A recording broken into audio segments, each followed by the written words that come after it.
There's the record button. Hi, future us, and possibly Ben, if you are watching this later. I hope things are going well. Um, we are going to blade some bands, and this is episode session 13? Yes, 13.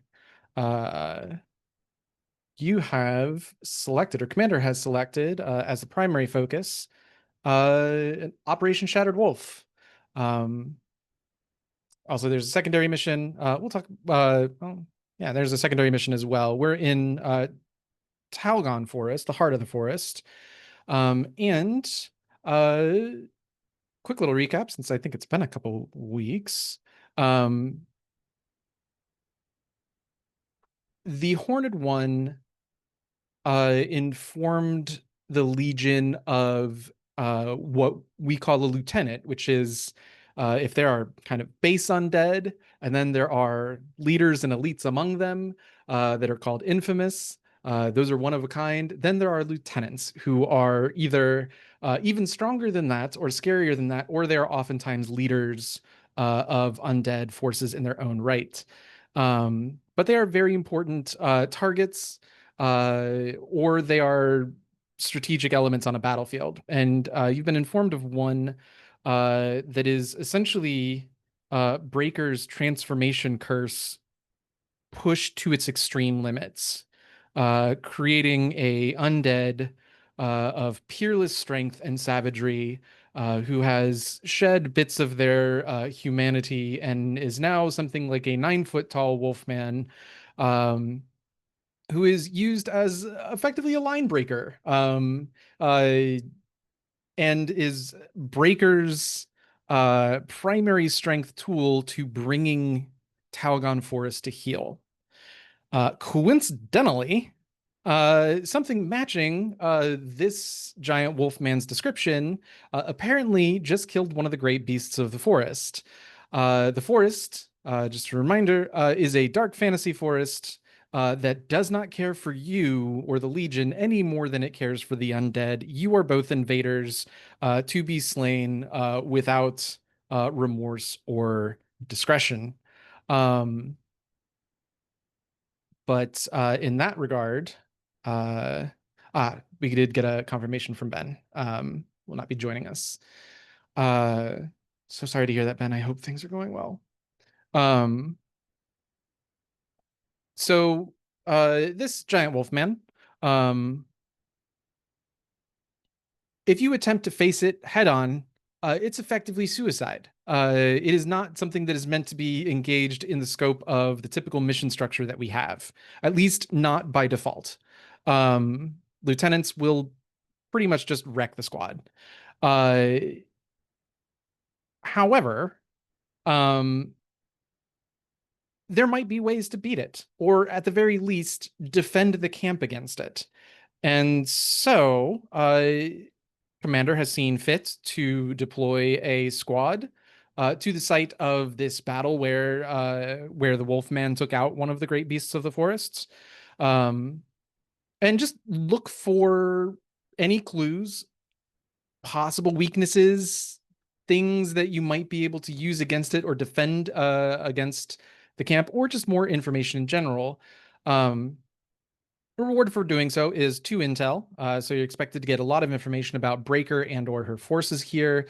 Failure to do so will be 2 deaths. And I think the in fiction reason will be that this thing just stalks the camp and will, in at various points in time, either take out legionnaires on patrol or something of that nature. So it is very important to get this thing, to get some information on this thing, see what its capabilities are. This is going to be a little bit of a different structure. A lot of missions tend to fall into like the idea of like, go here, kill this, do this. This is going to be a little bit more open-ended. So I'm going to be playing around with some of the mechanics that the game gives us and see if I can sort of wrap my head and gussy around them and hope that that's not a mistake. So with that all said, Commander, it looks like you have asked some questions. Let's go through those now. First one, what would be a useful item to bring on this mission? So you're going into the deep dark forest. Any source of light probably be a good idea. Again, anytime you step off of paths that are lit by natural lighting, sunlight and or moonlight, things tend to go poorly and the forest tends to react. Mm. So light sources would be useful. Other than that, um, reliquary probably would be useful. Breaker's influence is in the area, and we know from previous engagements with Breaker that she is able to corrupt not just animals, but now she has gained enough power or enough know-how of her own abilities to be able to begin doing things like creating quicksand traps or bring the forest to life very Wizard of Oz style. So anytime the breaker's involved, corruption is always going to be a possible thing. Reliquaries are special armor against corruption, so that would be a good idea. Um, Next question. What resources or benefits might we find at a specific location ahead? Do you have a specific location in mind? Just the place we're going. Uh, oh, as in on the mission Yeah. or on this the strategic map? Oh, maybe I misunderstood the question. If In the absence of oh, specificity, I guess that's yeah. Ahead. Yeah. No, I don't have a particular place. Just, wherever, good stuff. um, yeah, that the strategic level answer is a lot easier for me Right. than the tactical level answer. Um, so if the question is about the next place you're going, you only have one direction to go, and that is Fort Callisto. Fort Callisto has supplies. Mm, Um, it is it is essentially your last chance before Skydagger to actually do supply missions. So it is a great place to restock. Again, reminder, I think you currently have, I think your quartermaster has zero supply right now. Now you've been at, top level morale for all except one phase. Yeah, zero supply. Um, so that hasn't been too much of an issue, but supply translates into the ability to boost campaign actions or get further campaign actions. Supply is very useful, and Fort Callisto probably has some. It was the fallback location for the Western Army, assuming what happened, which happened at Ettenmark Fields, um, and okay. Yeah, because the resources or benefits that you might find in this location is knowledge about Breaker and her forces. I don't know if I can get more specific about that until we talk about what you guys actually wind up doing. Um, and the main weakness of the undead's position on this mission. Whew, um, if I had to guess, the main weakness would be that again, the forest is antagonistic to them as much as it is to you. mm, Um, and so, like previously, Breaker and Render could just, throw stuff at the Legion and its squads uh, without, without worrying about the landscape coming up and fighting against them. Um, but I think the situation in Talgon Forest is such that the forest is friend to no one. right. Um, so I think that all works. Do those questions are those all good answers? Awesome. Okay. Let's see. Before I look to the Marshal, Commander, will you be spending intel on either of these missions to give the Legion foresight and information? Probably on the secondary one. On the secondary? Okay. Um, we don't have a quartermaster, and Ben did not get back to me about whether or not, Wahib did not get back to me about whether or not they would be equipping the Legion with horses. Um, So, we're gonna leave this to sort of we can either deputize somebody to act in quartermaster's stead, or we can just leave it to a sort of group vote. Um, let's leave it to a group vote. The quartermaster can decide to equip. These are both recon missions, Mhm. so both of them will get an additional die on the engagement roll if they are equipped with horses. Now, Wahib, according to the sheet and knowing what I know of how Ben marks them, it appears that you have two horses and four fire mains. Um, Fire mains will not grant any additional benefits, uh, but they will. But they do grant an additional benefit when you use them to advance. But for the purposes of this, they'll only serve as just normal horses. So do we feel like the quartermaster would want to spend horses to equip either or both of or neither of these missions? Equipping regular horses on both of these would be fine. Seem to have a lot, and coming up on the four. Yeah, I would Okay, guess the same that regular horses on both seems like has been Wahib's MO so far. awesome. Then I will mark off these horses. Right, I bet you got him. Fantastic. Uh, all right. I'm gonna make a note here on uh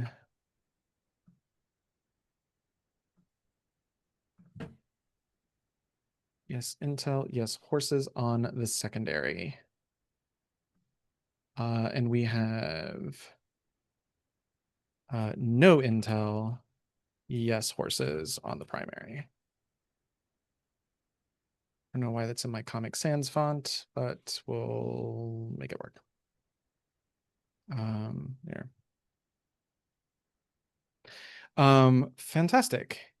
Uh, I think that's everything I need. And so we now look to the Marshal. Marshal, I require a squad for each the primary and secondary, and at least one specialist on either. Bearing in mind the special rule of this location, in that if a mission is not led by the trusted, or by a trusted, you will suffer -1 to the engagement roll. Um, let's see. I was going to assign the ghost owls to the primary. Okay, just ghost owls. Um, and um, I'm I'm fine with either silver or gray. Um, which one of those missions do you feel suits gray better, Mark? Primary or the secondary? Take a look at the secondary again. I think the secondary was extracting someone, and then this is like a more research-driven one. Yeah. Hmm.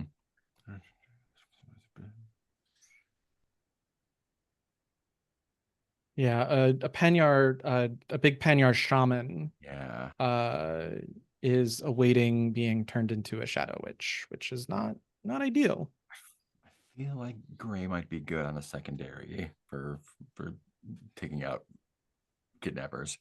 Mhm. If we're doing doing mostly scouting and less fighting on this one, silver might be the better choice. But Yeah, that sounds good to me. Let's assign silver to the primary then, and gray to the secondary.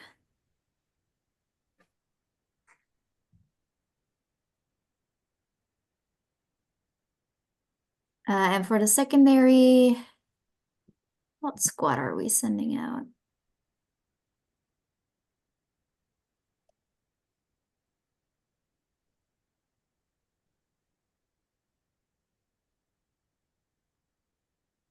Um, Our soldiers are doing good, so let's send our soldiers, I guess. Let's send the Star Vipers.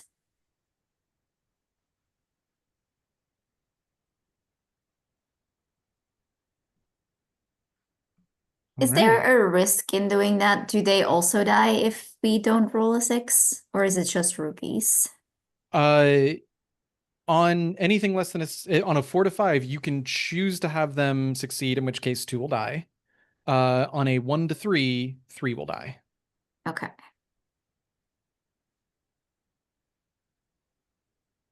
But on a 4 to 5, you can also choose to scrub the mission and no one dies. But it is then a fail. Yeah. Is that worth the extra die for the engagement roll? I'm thinking, is it? The penalty for failing the secondary mission is 2 deaths. Yeah, so Very interesting dice rolls. in this case, it might be better to send rookies that we might be okay with sacrificing. Let's send the Ember Wolves, because that's the first one that I see that is full. Look at you, Marshall, thinking like a Marshall. Yeah, I mean, sometimes you gotta let some rookies die to save your soldiers, who you're now too afraid to send out on missions. It's fine. It's all good. I mean, for another mission, I think it would be fine, but if it's 2 deaths anyway, No, then that makes a ton of yeah, sense. Opportunity cost is a thing. exactly. Are you sending any other specialists out? You may send up to 2 on either mission, or 3 if one of them is a medic with attaché. Let me check real quick because I don't think that Silver is wounded, so I don't think there's a point in bringing the medic. Oh, there's too many names. Okay, there we go.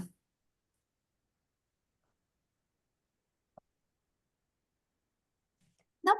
Silver is fine, and I don't think there's a point in doing that for the secondary, right? Because skills aren't really applied. Skills aren't applied, but it's an opportunity to either get them additional XP, because every specialist, sorry, who participates on a secondary mission gets 2 XP, or if the officer goes I and was gonna rookies. say, do we want Shimya? Because this seems like pretty high likely for some deaths, and then Shimya gets extra XP. I love how we're just like, oh, people are gonna die, get Shimya in there. There's also Uh, the extra engagement roll that's die, so true. that's always good. Yeah, yeah. Let's do that because that then offsets the loss we get for not using the soldiers. So Fantastic. let's send Gray and And Shimya. Gray going on the secondary. It's gonna be Let me a then really stacked engagement roll too. Dang. let me check. Ba-ba-ba. Yeah, the Ember Wolves should still be fine because I think it was Cole who didn't trust Shimya. Is it Cole or was it? Yeah, I think it was Cole. Who doesn't trust. Cole doesn't trust Shimya, and Zaya doesn't Oh, trust Ritter, I believe. I need like a board, like a I know. relationship board I'm with looking like over. I'm looking over Cole's sheet. I don't see anything on there. I know that there was someone who he had set up to not trust Shimya, I think. I think that was why Adramir, like why the reveal of the Blood Ode was made, but I'm not No, it was a 100%. consequence. It was after it was the mission where Ake was killed. And oh wait, no, That is Ritter and that's Zaya, I Ritter. think. Yeah. Yeah. I don't think Cole doesn't trust anybody, because if they do, then it's not on their sheet, so it's fine. So yeah, yeah. Or at least I trust you, Marshall. Whatever you say. If you tell me that Cole doesn't trust I whoever, think it was like the very first session, which I think is why it might not be noted down. yeah. Or, we can also say it's in the past too. Yeah. They've dealt with that shit. Also, also valid. Totally up to you. I do remember, there was something about possibly getting XP on one of, I think it was it Scarlet Charging Hunt or I think it's Crimson who's part of the Ghost Owls who's on this mission, right? Yes, if she gets 2 XP, then we can promote her, which might Got it, be yeah. something that we want to consider because if she's a soldier, then she can lead missions. And if the trusted aren't leading the missions, I mean, I think it's probably we are good for our specialists, but it might be good just to have the option. Yeah. If something happens, or The if it's stronger like the a trusted, the better. yeah, exactly. And if she's promoted, then she can also become a specialist later on, and we can have Yeah. more scouts. So Absolutely. So yeah, any other just Silver as a specialist on this mission? um yeah. Okay. Yeah. Then I assume you will be playing her, and Ben and Mark. If that is the case, we'll also need to play a ghost owl, pick up a ghost owl. I mean, unless someone has like a specialist they really want to play, that's fine with me, but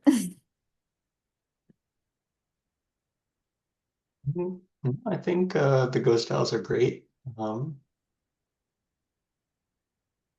The question is who? Well, I remember there was talk about Kirish because Kirish has research, Yes. and we're thinking this might be a place where research might be useful. That was mentioned. Yeah. I have played both Kirish and Crimson. If they're the two who we want to play, I am good with either. So whoever you want, Mark.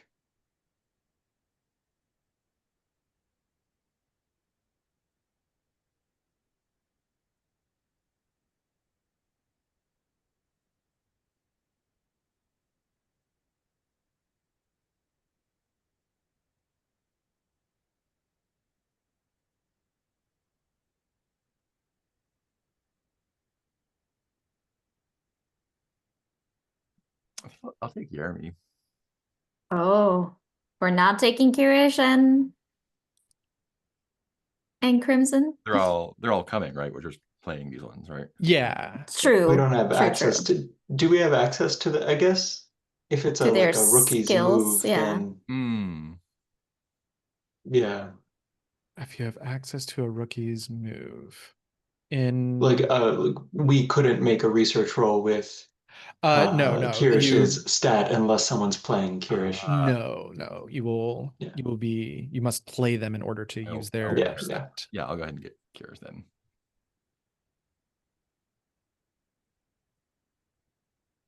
Or alternatively, you roll 1 die for the squad just as a 1 die fortune. As a unit. effectively. Yeah. All right. Cool. Kirish it is. All right. So we have Kirish and Then I'll take Crimson. okay, and is playing Crimson. All right. Actually, pick your load. This is a recon mission, so if anybody comes in with heavy load, there will be a 1 die penalty to the engagement roll. But yeah, pick your load and your starting equipment.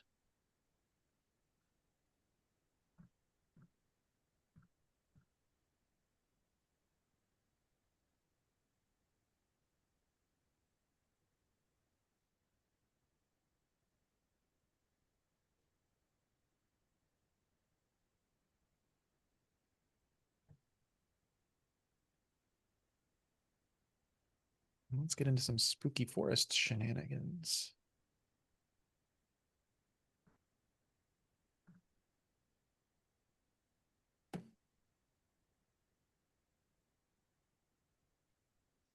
Do we have anyone with reliquaries?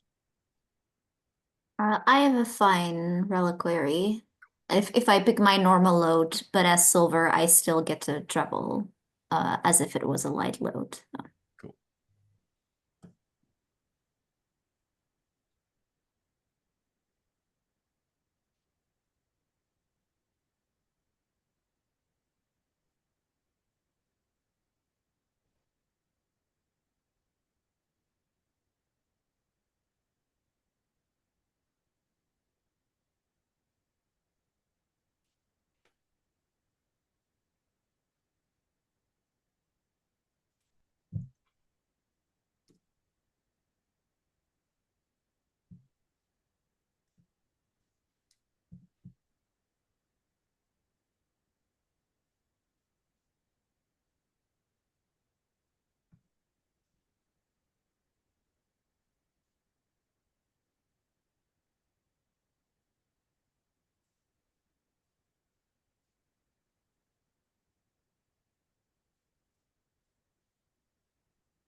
And of course, let me know when you are ready to go. We got 2 thumbs up, 3 thumbs up. Amazing.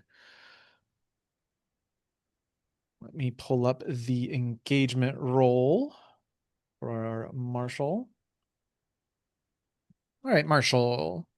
For every mission, assemble the engagement roll by asking the following.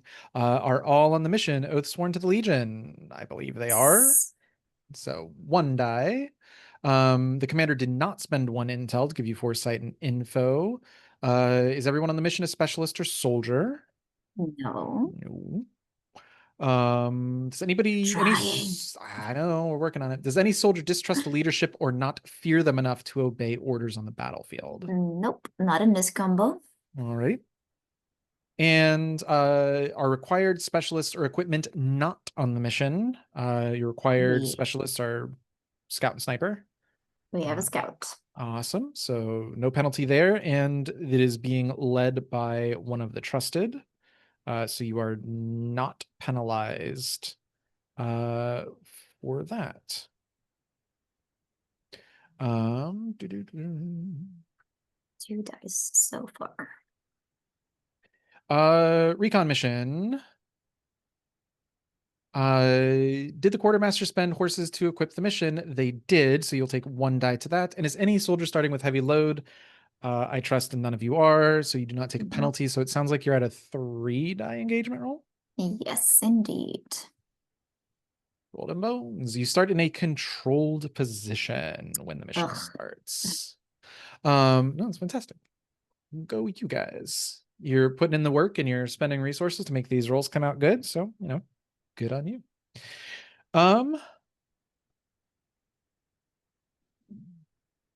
Let's talk about what exactly that opening situation is. Let's paint the scene a little bit. Legion is deploying into the deep forest, away from the safety of camp, into the unlit areas of the forest.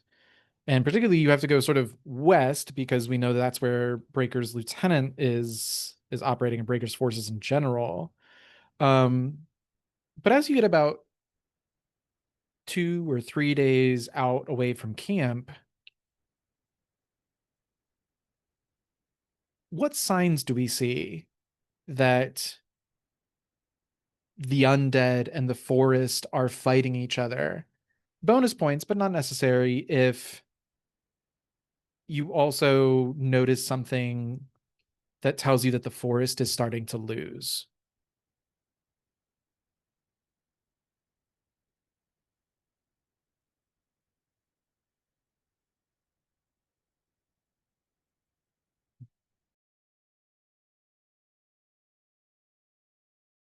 To go full spooky forest vibes, I think there is this like very, like redwood type tree, like giant tree, um for the Panyar or like anyone with like some knowledge of nature, like you can tell that this is an ancient tree that's been there for maybe thousands of years.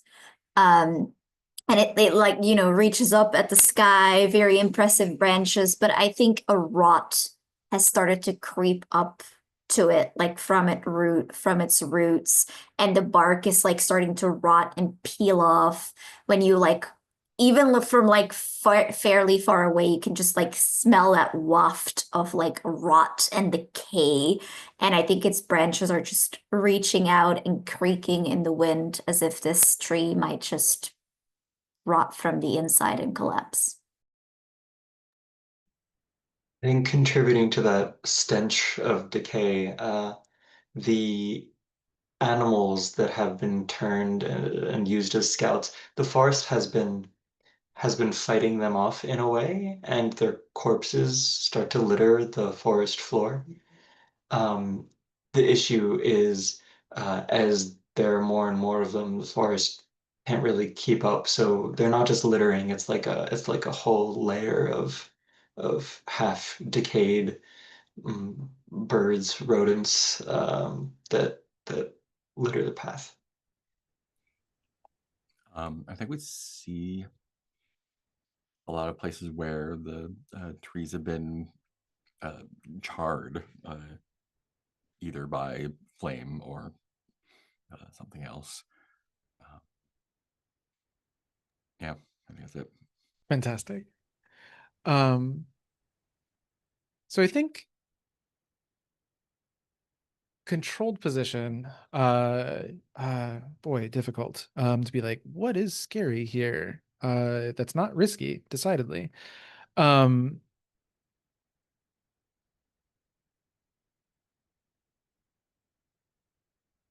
Here's an interesting question, I guess. How have you guys been like this journey? I assume takes multiple days because if the undead were 1 day away or less than a day away from attacking you guys, there would be a much more high panic situation in camp. But how do you guys like secure your campsites at night away from the Legion in the middle of a dark trophy-esque? We're talking like every like camera is in a blue light filter, and like mist all along the ground. And how do you ward your camp against both the undead and the hostile elements of the forest at night? Yes, the twilight filter. I think there's two things that are sort of integrated together that, at least as a rookie, I don't think I really understand. Um, there's, a circle of torches, but I think the medic insisted that the circle of torches be arranged in a particular pattern, and I'm not really sure why. But the medic seems to be really insistent on this. I think there's also trip cord in appropriate places around the camp that are just connected to things that will make noise, whether it's branches knocking against the other, or if we have something else metal that we can use as a warning. So whether it's undead or something else, we can hear it coming in a light more easier. I think Silver doesn't sleep much during this time because she can't hide. She's too close in this camp with just the rookies. And I think she's afraid that, she's going to say something or wake up in a state of such fear for these dreams that it's going to shake the rookies' like faith in her. And given that she's the only specialist, there's like extra pressure of she needs to keep this, ship from sinking or panicking. And the usual people that she would rely on to do that for her aren't there. So I think she has taken to, I think there are like nightly shifts. And I think the rookies, have like a system where they rotate. So they do get enough sleep. And I think during the darkest part of the night for as far as we can tell, because I assume it's sort of always dark here. I think Silver, maybe to the fear or trepidation of some of the rookies, just disappears into the night for a little bit. And what she will do is basically create like these fake trails for the undead to follow and cover up our real trails, as a way to hopefully lead them astray. I dig it. Um, you have to navigate. You have to bushwhack, I think, your way probably to, or maybe you don't. You have to get through the hostile elements of the forest to get just to this battle site. It's not someplace you can just like, 2 steps off the path. You're heading into the Caldera here. So what's the strategy here? On a sort of like high level. Is it just going to be bushwhack and go through, or did you guys prepare maps? Or are you going to try and Disney princess your way through and talk to animal? I don't know if anybody has the ability to talk to animals here, but We have the ability to talk to animals? I think What? is that Since when? that might be a that might be a Horned One thing. That would make sense. Oh yeah, that is. It's a Horned One thing. Well, I'm gonna let you guys pick. Spoiler: I'm gonna let you guys pick the next Horned One ability. So if you want to talk to wild animals, if you want to Disney princess your way for the rest of the game, that's a thing you can do. But unfortunately, you don't have it here. But do you want to? Yeah. What are you guys thinking uh, for navigating spooky forest? Um, I feel given that we're sort of, or that we have two trusts of the Hornet One here, I wonder if we're sort of doing the opposite here. Because I assume that the undead are just, you know, forcing their way through, destroying things. And I wonder if we're maybe going the other route of trying to disturb the forest like as little as possible. To almost like signal in a way, if a forest is capable of understanding that we are not the enemy, even though it doesn't want us here to not, if it has to be angry at something, then let it be more angry at the undead. Let's like keep it that way. Let's not start hacking away so that it also starts to really hate us. Um, so I think Silver maybe would like intel wasn't provided, so I think it could be interesting if it's like a question of following the moonlight by sort of reverse engineering it. Where the moonlight is the opposite of where we want to be. So we're like sort of guiding ourselves around it, where the undead might be a lot more like, that's where I need to go. So that's like where we're just going. yeah, let's turn this into some kind of action. So this, uh, if you're trying to, uh, if you're trying to go where the moonlight isn't, uh, we're trying to navigate the forest. Um, hmm. I could see either scout or maneuver working here, but if you have other thoughts, I'm kind of keen to hear it. Scout makes sense to me because I think it's more about like making the way. I think like once we know the way, it's pretty easy to follow. It's more about like what is the way? Like maneuver seems to me more like it was like, oh, we need to like traverse a swamp and we don't want to fall in or like climb a mountain or something. Yeah, that makes sense to me. Um, hmm, hmm, hmm.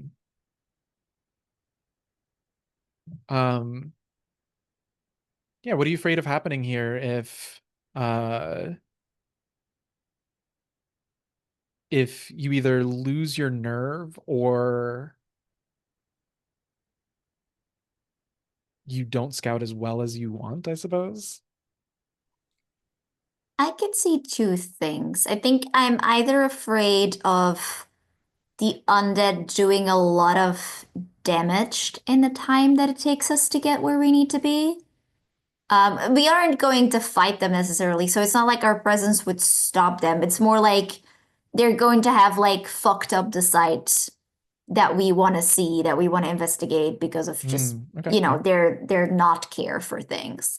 And the other is that maybe this forest doesn't want me here, so it's leading us into a forest trap or like a very dangerous situation within the environment rather than the undead. Hmm.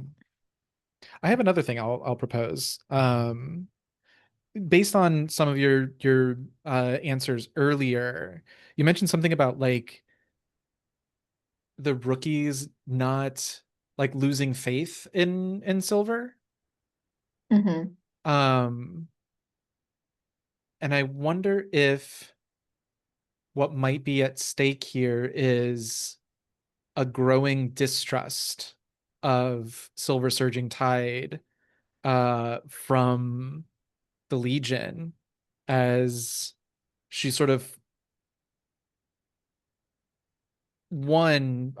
goes more towards the Horned One with the trust, with being trusted by her, and just her aloofness in general starts to become off-putting, and the soldiers don't know if they can rely on her to lead this mission. The rookies, I mean.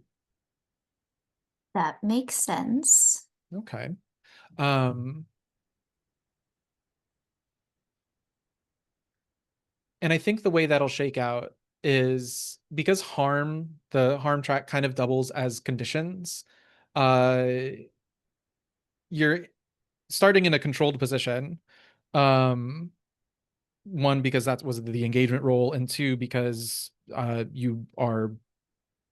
this is like your thing. And because you're trusted.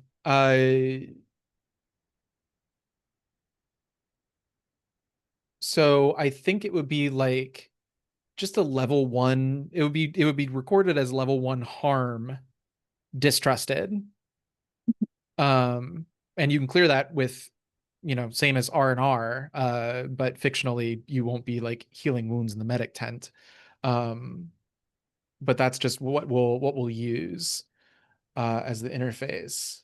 And I think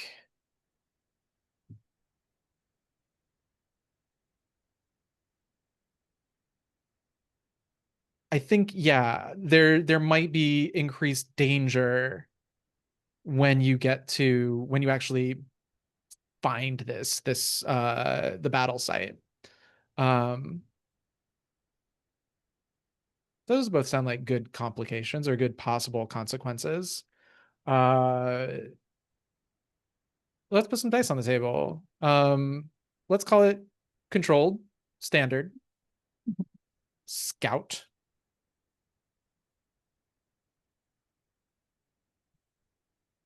Oh boy. Oh, that's a bad outcome. That is. Although I will probably resist it, but we didn't talk about devil's bargains or pushing, Oh. but whatever.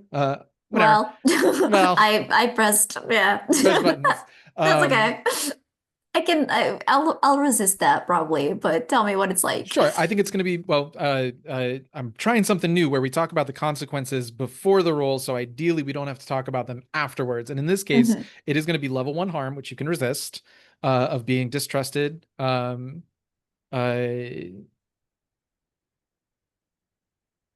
the condition might be like othered. I kind of like that. I'll take it actually. Cool. And then the other consequence is going to be that when you do get to the location, you are going to the situation is going to go from controlled to risky if it's not already there, or it's going to be, if it's already risky, it's going to go from there to desperate. It's going to degrade by 1 just by the time you get there. That I will resist if I can. Cool. Yeah, absolutely. So that would be probably an insight. Yeah. Do you have any bonuses to that? I do. I have 1 plus. Yeah. Do I need to put that as a bonus dice, or does it do that automatically? I think it tracks it because you have that box clicked. Yeah, I should there have on the left. 4 dice. Yes. I'll submit, and if it's 3, then I'll do an extra one. Yeah, absolutely. Yeah. There we go. Awesome. So you will take 1 stress. I'll let you kind of choose. You invoked Shrewd here. So I'm kind of curious what that looks like, but it sounds like the question was one of time and competence, and you just stress out a little bit because I feel like, yeah, maybe because it does give me othered. I feel like it starts out, like I'm leading them through, and maybe at first I'm like kind of, maybe one of the rookies is a little Or maybe it's curious, like out of curiosity, like, why are we going this way? Or another rookie is like, I don't know, that looks like the worst path. Like, why are we doing that? And I think maybe at first she's kind of they are answering the questions, maybe, a little cryptic and a little creepy, but they are. But I think the shrewd comes in when Silver starts to realize, like, oh, this is taking too long. This is, I'm trying to educate these rookies while also trying to do my job, and that's not possible. Like they'll need to figure this out by themselves or they just won't know. And I start to move quicker and I start to take more like slightly more dangerous paths that maybe for Silver are still very doable, but for the rookies, they'll do it, but they are like, what the fuck? Like why are you leading us through the absolute creepiest part of this forest? And why are you not talking to us and just, making us do this? And I think it leads to this, a few rookies like really feeling like they don't even think of me as human, like just a doll who needs to follow. And you're Yeah, not explaining anything. we have some rookies here, so let's let's go to the rookies. Yeah. Jeremy, uh you're Zemyati. You're probably used to stuff that looks more like tundras or, old pine forests. So this is not that. This is even in autumn. Like there's probably maybe I don't know how you feel about Zemya, your homeland, but at least there's a nice wait. Oh, Mark, yeah, did you go with you went with Kirish? Ah, well then similar story. Barda is more desert and scrubland. This is not that. But I'm curious about like what Silver Surging Tide does or how she appears or her mannerisms or what is it about her that is just fucking weird? I think more than any like specific thing you can put your finger on, it's just that they feel like way too comfortable here. There's an unease and kind of caution I think that most of us have, um, that just doesn't come through. Hmm. Interesting. And Crimson, this is a much more difficult question because you're also trusted and you're a Panyar. And what's weird to Kirish might not be as weird to you. So I guess maybe the more interesting question here would be like, what do you notice in your fellow and the other like rookies that almost makes you feel ill at ease or judged because you're a Panyard, because you're trusted, because this is your homeland? I think it's really complicated and I don't really have the like I'm too on edge to really figure out why it feels so bad. But something about how I see Silver turn off that like that any bit of warmth or mentorship or whatever that they were trying to give us makes me feel like, oh, like now all the other rookies are gonna think this is just what Panya are like, and they're gonna look at me different, and like I don't want her misrepresenting how I feel I should be represented, and it's a whole mush. But really, in the end, it's just me feeling like we all had this experience, but we don't have to be weird about it. Like I get that maybe like the moon reflects in her eyes in a weird way that it didn't before, but that's something else. Don't worry about that. It's just that's just a that's not a Pioneer thing. Awesome. Incredible. Um, I'm going to start a clock and put 2 ticks on it, a little 4 clock. Because I didn't say that not doing it, and I don't like when things just don't make forward progress. Um, but I also gave you 2 consequences. So I think it's kind of fair to be like, we're gonna count that as you still make forward progress.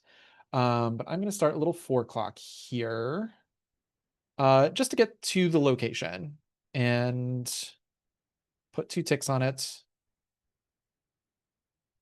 and call it the forest, or at least the path to.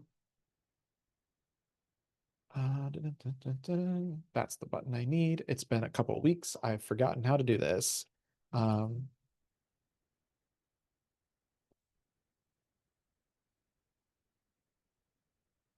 we're just going to call it Spooky Forest. Spooky Forest. And I think that's all I need to do. It's been a hot minute. But yes, you have a Spooky Forest clock with 2 ticks on it, which means a standard success will complete the clock and we will move to the battle sites. But that said, what's the next little bit? What's the next leg of the journey look like? Is it just more bushwhacking? Are the rookies going to take over? I guess my question is, seeing how Silver is leading the group on, I think I see maybe two ways this could go. Either uh possibly too curious non-Panyar rookie could think there's a better way, or Crimson could try and step up to prove the fact that we can do this in a like here's what she's doing. This is why it's like this, I swear. Like, see, this is how we know this is the right way to go. Um, those are the options I see. Sure.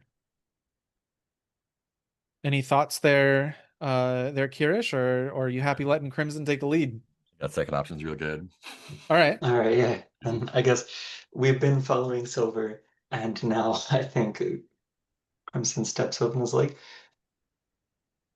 that's why we're weaving this way. I think Crimson knows how to scout more or less, so this isn't totally out of her element. Um, Yeah. So in terms of like of action roles, it's a question of like what do we focus on? Is this more about talking to the rookies and assuring them that this is all going according to plan, or are you taking over and gonna start leading the squad um, in the way that Silver's been doing? Like maybe. Numbers wise, I would love if it were the latter, but I think at the end of the day, maybe it's Silver's decision whether they see Crimson trying to step up and thinks, okay, like maybe I can take a break now, or whether they're holding on to control. Um, I think that's probably the negotiation silently that's happening. Interesting. Um, Honestly, I think Silver would be kind of relieved if somebody is if Crimson is kind of stepping up to what usually like Adramir does, where he's sort of like the liaison to the people, to the rookies, and Silver or Gray are just like kind of off doing their job. I think that is a thing that she's almost used to. And I think because you are both Benyar and trusted, I feel like if it was like maybe any other rookie, it would have been like don't. But I feel because it's Crimson, I think she'd be okay with that. And I would angle for scout or maneuver. Technically you tell me what you roll and we talk about what the fiction looks like.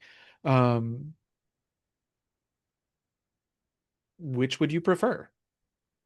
Um, I guess for interest, maybe let's do maneuver. I feel like there's some complicated maneuvering, physical and social happening. Oh, physical and social. All right. Uh, yeah. So if you want to maneuver through the forest, through the spooky forest, um, I think uh there are probably, I mean, Breaker has literally a move on her sheet where she can make trees an obstacle. Um so I think what could happen here is like as you maneuver, you get so laser focused on leading that when you look back, one of the rookies is gone. Um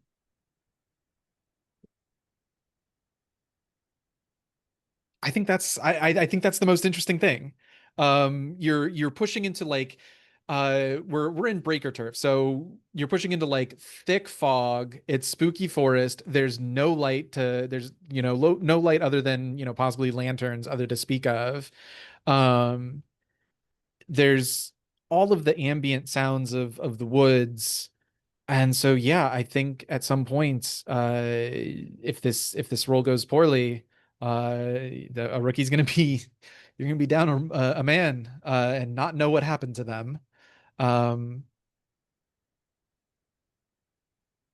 It.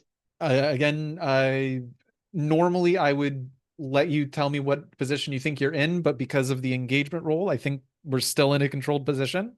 Okay. Nothing I can think of fictionally has really changed that. And I think we're still at standard effect. Uh, what load gear are you in? Normal, but I do have Traveler, Faster, Quiet, and Normal Okay. load. Yeah. I can't really put you in a better position than controlled, so Yeah. controlled standard sounds about right. Um, yeah. Uh, you can push yourself for an additional die. I think Kirish is fictionally in position to help you out if they want. Uh, Silver Jazzy's AFK for a second. Um,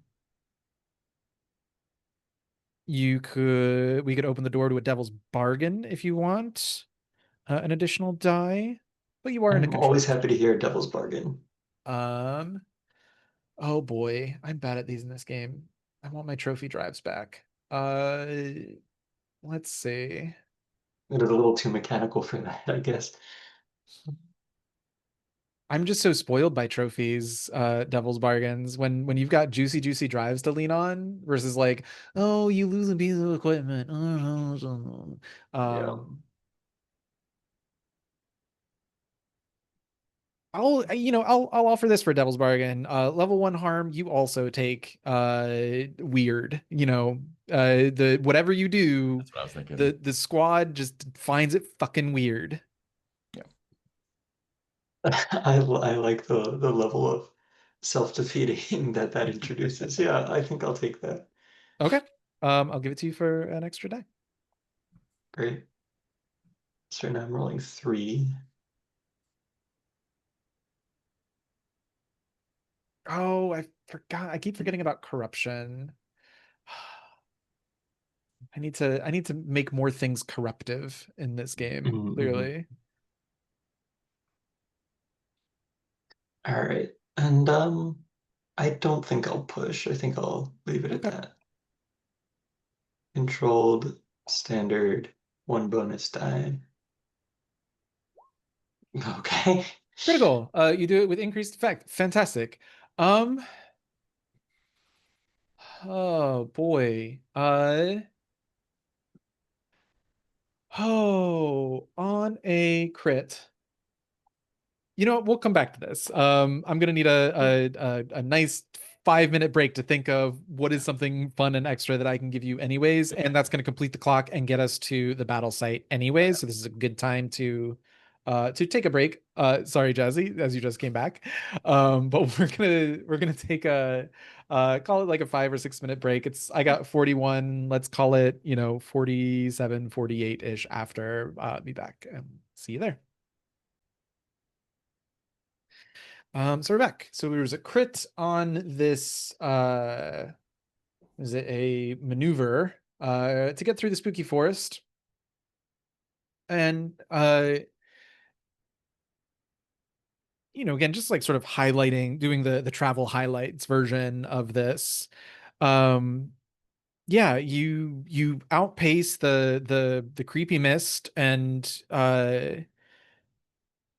well, actually, on a 6, I feel like I should let you narrate. The thing you're going to find, the little something extra, is you're going to find a corpse, which of course doesn't sound like a great thing to find, but it is a corpse that has stuff on it, whether they were an adventurer or a Panyard scout, just somebody, local, but uh, on their person is one item. I will let you choose another point of utility load.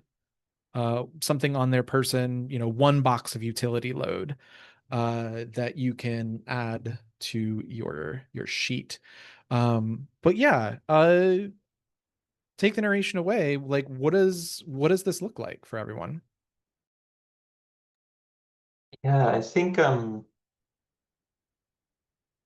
so Crimson steps up trying to kind of be a liaison between Silver and the rookies and ends up getting so absorbed in the journey that she basically replicates what Silver was doing to begin with, but Silver was doing it well. And so I think rather than simply focusing on scouting for what's out there, we're ducking under branches and climbing around snares to to make it to this opening, this clearing between the trees. Um, I think probably Crimson narrowly avoided stepping on this corpse, um, and noticed just in time to like put an arm out and make sure it was left undisturbed, other than the uh, supplies picked up from it. Maybe a quick close its eyes if it's still relatively fresh, uh, but maybe it's not.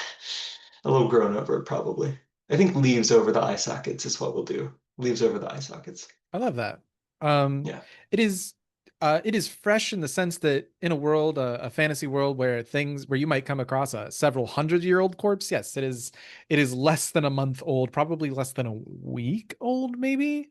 yeah. Um, so it is recent-ish, but this is also a spooky magical forest, and so if there's advanced overgrowth where the forest is already reclaiming the body bit by bit, Yeah, that's fair too. Um, yeah. No, but yeah, I think it'll be yeah, leaves over the eye sockets and a little thanks for the home that it'll provide for the organisms that will eventually decompose it. what do you find? I went with a medic kit, which figured could potentially come in handy down the line. Interesting. Um,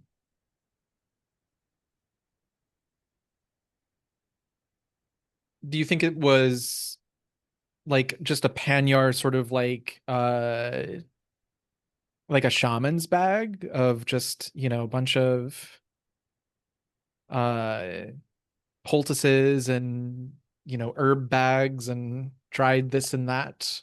Or is it, do you think, more of a, I don't want to use the word civilized. Let's use the word orate. Because orate, or has that medical academy and um would look more like a doctor's bag with medicines as we know of them and syringes and gauze and alcohol and things like that. I like that for how out of place it is. It makes me wonder what Orite was stupid enough to wander into the woods, or maybe not stupid, but arrogant enough Yeah. to think that they could, I don't know, find and slay a beast of the forest. Or what Unclear. Yeah. situation like made them have to, despite Yeah. Yeah. Or desperate enough. Yeah. Um, Interesting. So we find you guys at this battle site. Breaker or her forces were here at some point. So again, you can just always assume there is going to be that thick waist high level fog, where you can't really see the ground beneath you. Um, and let's talk about this monster.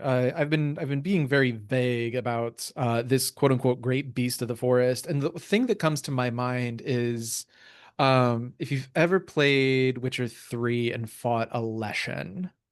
Um, so I think the first thing that you noticed isn't the beast itself, but rather at some point you go walking by this sort of totem, this weird dark forest totem in the woods, probably about uh not quite scarecrow height, but scarecrow like, in the sense that it's crowned with a human skull uh with probably like a bloody rune drawn on the forehead. And it doesn't look like a scarecrow, which is meant to emulate a human. There's not sticks out to the side. It's more like somebody has like taken a sort of like V with sticks. Um and so there's definitely intentionality to the crafting, but attempting to decipher what the intentionality is a is a road to madness. But it also has probably other little trinkets, most of them made of bone, most of the bone human. Um, and you come across one of these, and normally that would be a very, very, very bad sign.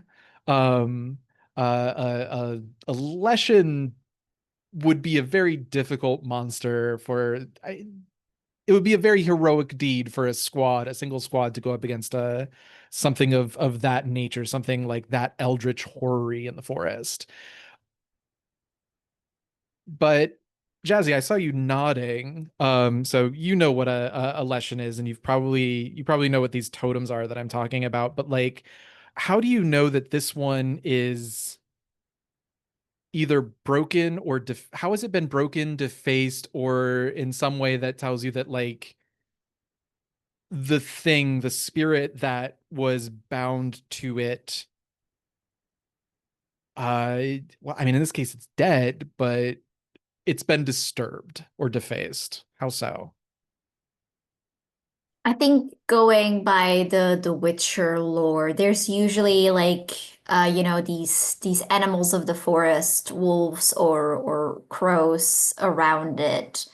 And I think we find that rather than like protecting it, there's like a claw mark from a wolf on it. Almost the way like a desperate dog might be like clawing at a door or like something to open, desperate to please its master. Awesome. And you tread on farther and farther and get farther into this thing's space. And I feel like there should be a clearing of some kind, but I don't know if the clearing was naturally made. There was a battle that happened here. In the middle of it, there is what looks to be just a sort of pile of sticks and forest debris, but it's almost like the sticks have a again, intentionality is not exactly the word that I mean, but it's not just like here's a random stick. It's more like it was used in a structure, but not a structure that was made by man, almost like driftwood. The way that driftwood is like this weird sort of gnarled, twisted, bare naked wood. And so there's like bits of that. There's autumn leaves that are even more red than the carpet of autumn red leaves that you've been treading across. And like I guess it would be sort of leaning up against a rock is this uh creepy ass dark forest deer skull, that would have been this spirit's head. And when you enter into this clearing, you just see that it's got this like odd and almost sad, defeated sort of lean to it. And then you can start to see like this thing had a body once, and that's the pile that you're looking at, and it's almost as though it just gave away. Whatever supported it, whatever bound it together, whatever animated it, let go. But let's paint the scene. Uh, as you look around this clearing, what tells you that a savage battle took place here? What remains do we see of this epic conflict?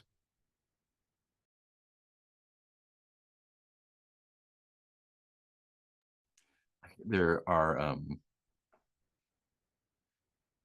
big tufts of fur that have been pulled out with some flesh attached, but the flesh does not seem to have bled.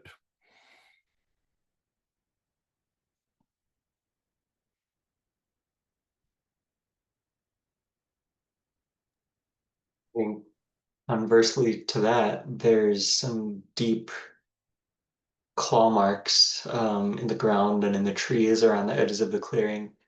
And those do appear to have bled with a reddish amber sap.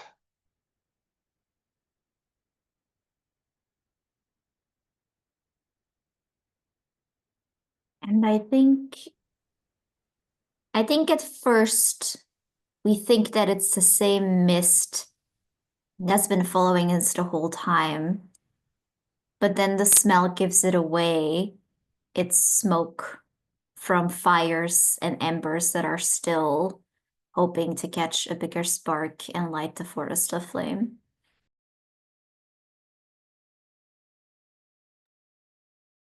This is where we find the Legion.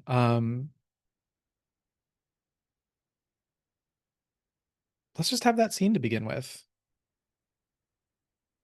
What do you guys say or do? Do you acknowledge it or each other?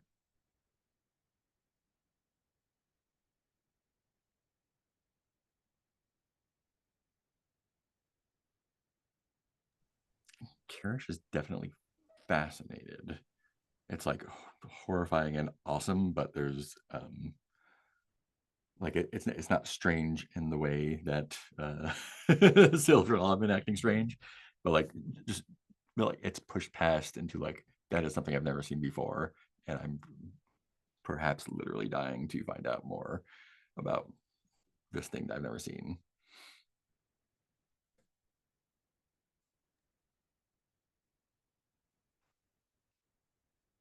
I think if and when Kirish nears the skull, the great skull of the beast of the forest, I think Crimson will let out like a little. "Huh, uh, uh, I mean, you can look at it if you'd like, but do be respectful of it."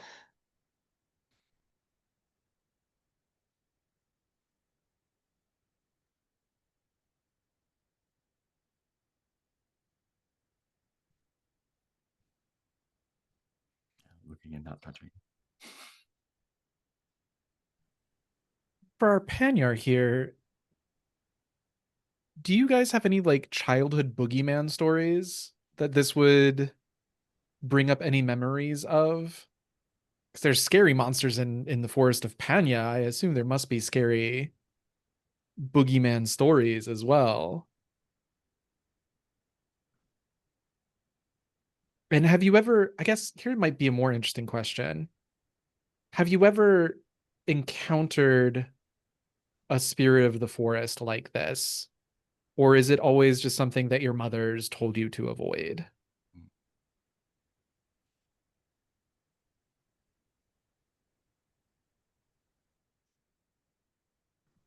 I think maybe I can tie this back to the flower explanation, the story that got Crimson reaching her name. Part of, finding this flower that only blooms in a full of moonlight in a clearing somewhere in the forest of Panya was that, the stories said that the woods around this clearing were stalked by a great spirit of some kind, and to take the flower was risking angering this spirit. But I think, at least in Crimson's mind, unclear how much of this is true, how much of this is projection. In Crimson's mind, she went with such, um, her mother taught her to fear, but also to respect these boogeymen of the forest, not as something that wanted to come and eat you for no reason, but rather something that, you know, had a territory and a life, which you had to respect. So I think Crimson attributes having been successful in this story, in this quest, solely because of a healthy sense of respect for the spirits of the forest that can kill you at any time, because that's the way of nature.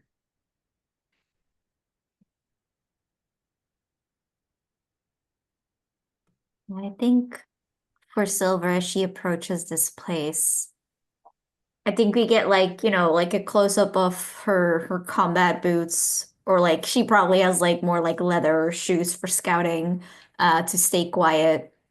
And I think we sort of go from that footstep to a little child's foot like splashing in a puddle as she's running in a dark and stormy night. She's running through this forest. And at first, I think like everything is angled to make it look like a horror movie, right? Like it's dark, it's stormy. We see like the back of her. She's running through a forest. Maybe she even like trips over a root. But then I think the camera kind of shifts and we see her face and we see just absolute childish delight in not necessarily provoking, but in like testing the boundaries of what you are supposed to do. And that very delight at, like, oh, I'm doing something that the adults said I shouldn't. And she like crawls back up. And I think we see in the forest, we see something creak and move, a shape that's hard to define by both distance and just the rain, the darkness, the leaves. Maybe it's just leaves blowing in the wind. Maybe it's a tree moving. Maybe it's a giant bear wolf. But Silver just like looks over her shoulders, lets out a little giggle, and then just scampers off into the forest as this thing is out there.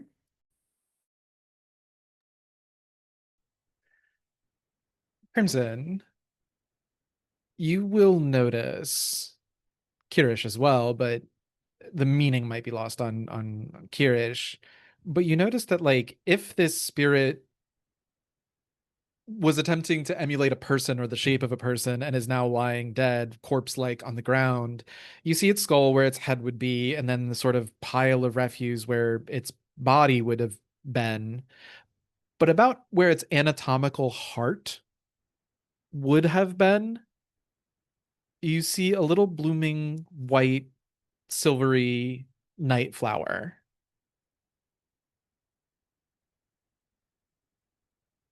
And as Kirish gets close to this thing, Silver, I think you will hear your own laughter flitting through the fog beyond your perception.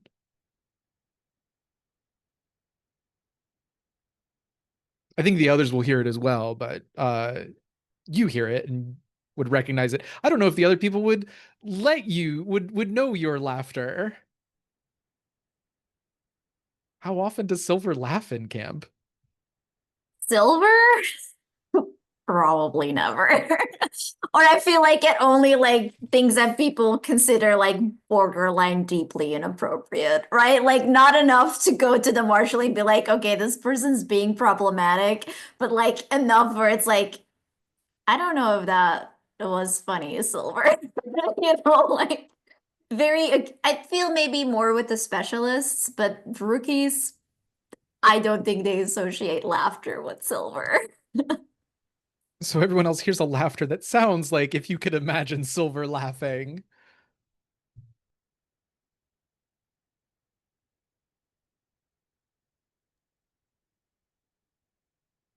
What do y'all do? I think Crimson probably looks to Silver, understanding that something feels like the forest is responding to us being here. And I think we'll ask. Do you think the spirit is still here somewhere, or is this another of Breaker's tricks?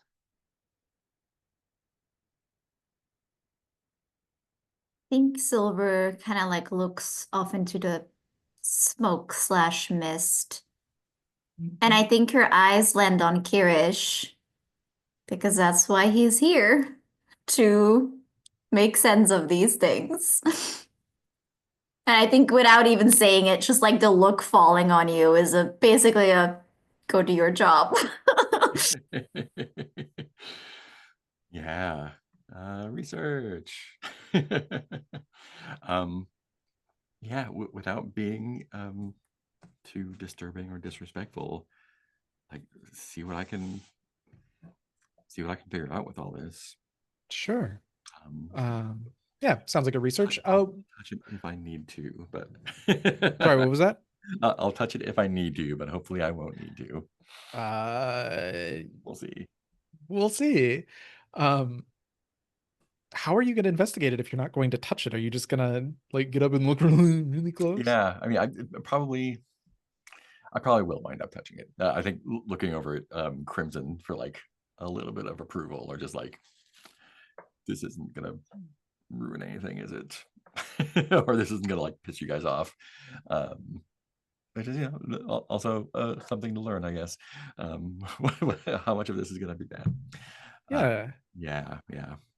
So here's the thing. I think you're still in a controlled position. Because again, the consequence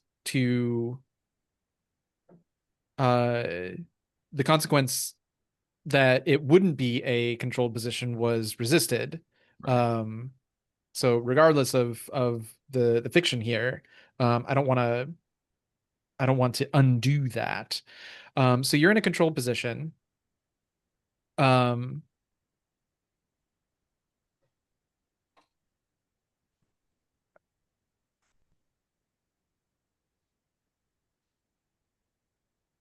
I think, well, I don't see anything that would deviate it from standard effect. I mean, I could be like, oh, you're not a Panyar, you don't really know like what's odd about this. Actually, I am gonna put you at limited effect. Because you're dealing, even though it's research, you're dealing with lore that is unfamiliar to you. Um, so we're gonna put it at controlled limited. Of course, you can trade position for effect.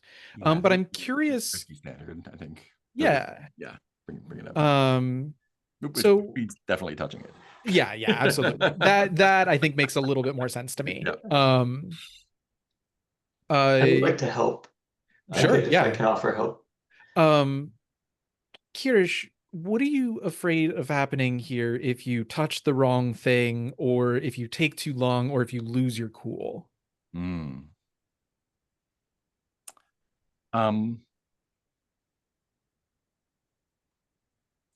a few things. I mean, the spirit may still be here, and take my investigation as hostile, and react otherwise. It might.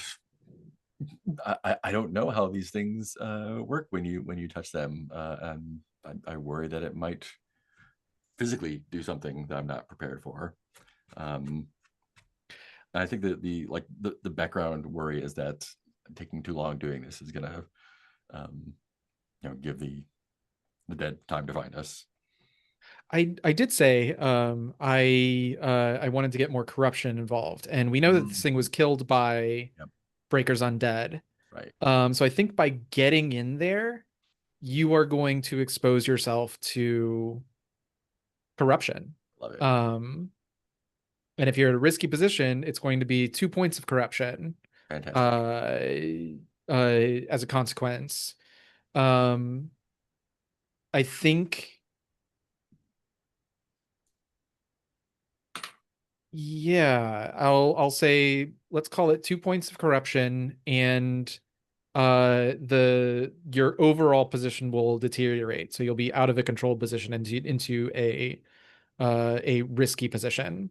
Cool. As essentially breakers, forces, any local ambient magic in the area is going to start getting disturbed by uh, what you're doing here. Um, Research, risky standard, 1 help die. we got a help die, and it sounds like Silver Jazzy has a Devil's Bargain. If you want one, Sure. I think no matter what, you're going to learn something that haunts you. And if it's a miss, it won't be useful information. If Mhm. it's a success, maybe it's useful, but also like deeply terrible. So bad. I think it could be like, like you touch it and by its magic, like a childhood memory that you wanted to forget resurfaces, or there's just like a Lovecraftian, like mortals were not supposed to notice or can even understand this kind of vibe, right? Like you weren't supposed to mess with this and understand it. That's not what this is. Yeah, I'll definitely accept that one. So the way that I would reflect that mechanically is like level 1 harm just haunted. Mhm. Um, That's fair. and again, a level 1 like harm, it's like conditions. If we feel like it applies, then the penalty occurs. Right. So it might not always give you -1 die or whatever it is. Or less effect, I think is like level 2 harm. But if it does, then the penalty kicks in. So if you're cool with that, Cool. I'll let that fly. Yeah. Yeah. So that's an extra bonus die. He sounds like, yeah. Great. I got a 5. A 5. So consequence, I said level 2 or 2 points of corruption. Mhm. It can be resisted, that will bring it down to 1. If you want. And the your overall position will deteriorate to risky as just the ambient magics, both breaker and the forest, some seem to become aware of what it is that you are doing here. I will accept both of those. You will accept both of those. Fantastic. It is still a success. Yeah. So here's the thing is I don't necessarily have like preloaded like stuff that you find out. But I do think that because this is sort of the main crux of the mission to find out like what it is stuff that you can do here, um, I feel like I should start a progress clock, like a 6, call it a 6 clock to get the stuff that you get the intel that you need. Um, let's try that. And I will, since it was a standard effect, I will put 2 points on that clock. Does that sound fair? Sounds great. Awesome. Um, Here is a 6 clock for call it we'll call it intel. Or clues. Let's call it clues, even though I don't know how to CFBify this and like be like, let's roll. Um, Although maybe there is a way. I don't know. We'll get spicy. Um, so you're taking 2 points of corruption. The situation's getting worse.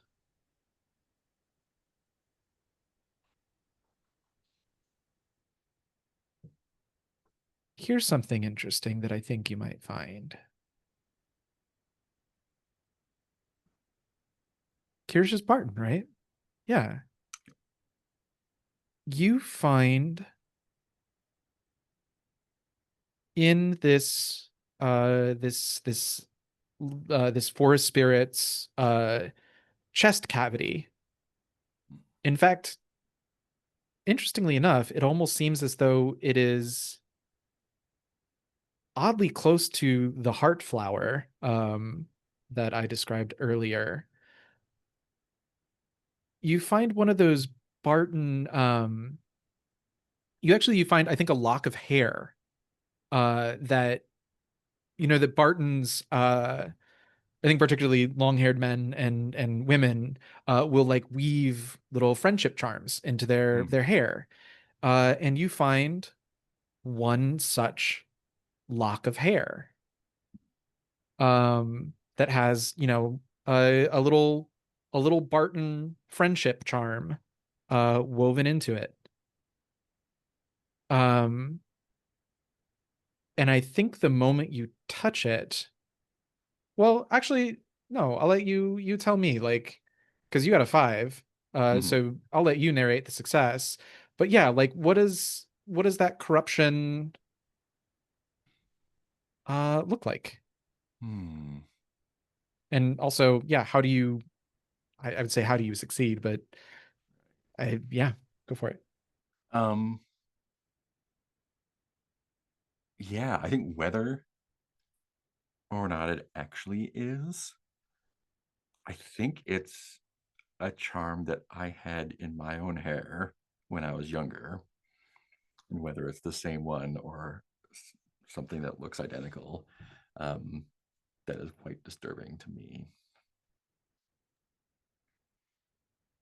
Awesome. And Do it you does, tell the it does look like my hair. I don't know if I tell anyone about that. It's a little bit, they wouldn't believe me, I don't think. Or I don't think they would believe me. I think do you take do you take the charm? Yeah. Awesome. When you touch it and when you grasp it, um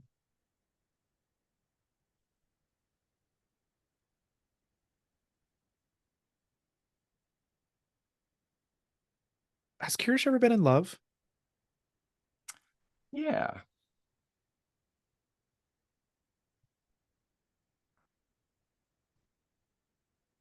Whatever that person looks like or sounds like, let's say sounds like. Let's start playing auditory fun. Mhm. Um you hear their laughter in Mm. the fog just beyond your perception. And it's a laughter that you're familiar with. It's a laughter of pleasant days, of spring skies, of biting into, a cool, fresh fruit on a hot summer's day. It is a laughter of better times.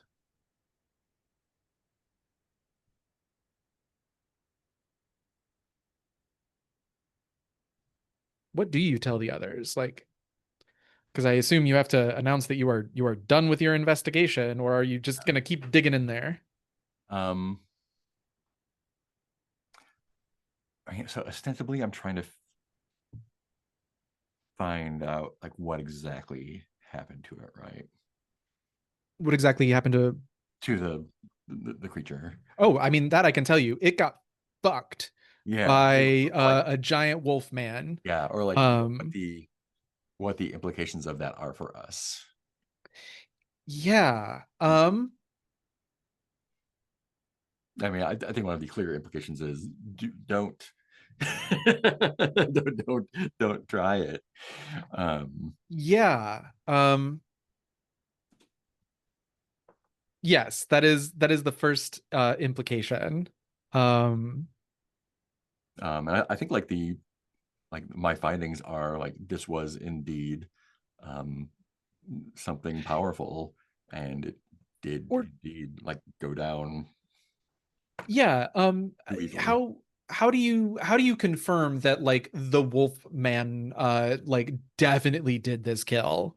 What evidence do you find that like at least eliminates any other possibility here? Um, I think it's a combination of things that are both like clearly rendings by the teeth of beasts, but also like the way that it is situated. um, kind of implies that something with hands, like man-like hands, had a part in doing this. Yeah. Oh, I'll give you this. That way I think we can push forward with the fiction a little bit. That way I don't just leave you like, what else is there to do? Um, you didn't notice it at first, but when you start disturbing this thing's body, corpse, remnants, whatever is left of a spirit, um, on the forehead of that spooky ass deer skull is a hex. Mm. Very clearly etched by a shadow witch. There's all kinds of spooky forest runes, but I guess to make things very easy, I feel like Panyar forest runes, maybe they're more angled in lines, very like sort of I guess Nordic looking. Whereas shadow witches tend to come from Breaker's camp, which are Barton, and so I feel like they're more circular. Mm-hmm. They have more curves to them, more half circles or crescents and things like that. Um, and it begins to glow this like angry orange when you disturb it. That seems bad.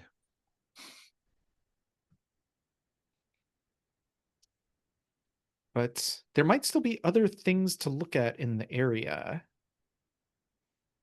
But I'm not sure how much more you can get from really investigating, unless, you investigate other specific elements of the corpse, perhaps, but or the spirit. But I'm not. But yeah, I'm curious what you guys want to get up to now. Can I try? So Scout says move or observed without being noticed, spot weaknesses or exploit if there are any to be seen. Mm-hmm. Could I angle for maybe when sort of that hex like activates or sense like like if something happens, right? Could I, and we have like been hearing this weird laughter, like it's trying to lure us or guide us or whatever it is trying, but it's trying to communicate something, it seems. And Mm-hmm. now there's this weird hex. So I'm wondering if Silver could follow the signal, so to speak. Basically, like try to see like what is it like what is happening? What is happening to reaction to this without Mm-hmm. being seen? And from there, like sort of reverse engineer, like, oh, that's what it's doing. Can we use that to our advantage, right? Could we send out signals to confuse the enemy's intel that aren't real, like aren't real responses to these hexes, if that makes sense? Like that's sort of the way that I'm thinking here. Like basically, could we fool it if we learn how it communicates? I'll buy it, but I think it's going to be limited effect to start with. Um, just because like I guess dealing with some level of unknown here, uh you're kind of shooting in the dark in terms of like um hoping this thing doesn't even have eyes, I guess, to see you with, right? Mhm. um What is my starting actually position? Risky? Because I'll push it to desperate for.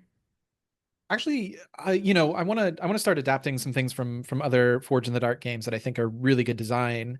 So I think I kind of actually want you to guide that conversation of Mhm. I did say that, the position deteriorated and that that was not resisted necessarily, but that doesn't Mhm. mean you can't fictionally be in a better position than I risky. think desperate or like I will push it to desperate because I feel like this is a very you will it would need to be pretty close or like even if I'm unseen, Yeah. I would still need to take some risky or desperate actions here to get any sort of intel, it feels Yeah. like. We're messing with magic that we shouldn't be messing with in the first place, and now it's corrupted, right? So Yeah. I think that's fair to push it to a level where we've done the safe route of research, and now we're because I feel like she might have to go out in that mist and see what happens, and that's probably not following horror movie rules. That's not great. I love that. Yeah, so you told me like on a high level what you want to do, but is what the camera sees actually like Silver just going into the mist bank? I think I mean, I'm gonna trigger that condition then, but that's fine with me. I think the narrative is, yeah, we hear that laughter and we hear it change. We see the hex. And I think Silver kind of like holds up a hand to like indicate to wait and like not follow her. And then I think she just disappears into the mist. Incredible. So you tell me what position you think this is, and basically the effect that you're hoping to achieve. Um, I guess starting with the effect is you want to find out what's creating these noises and illusions and stuff like that.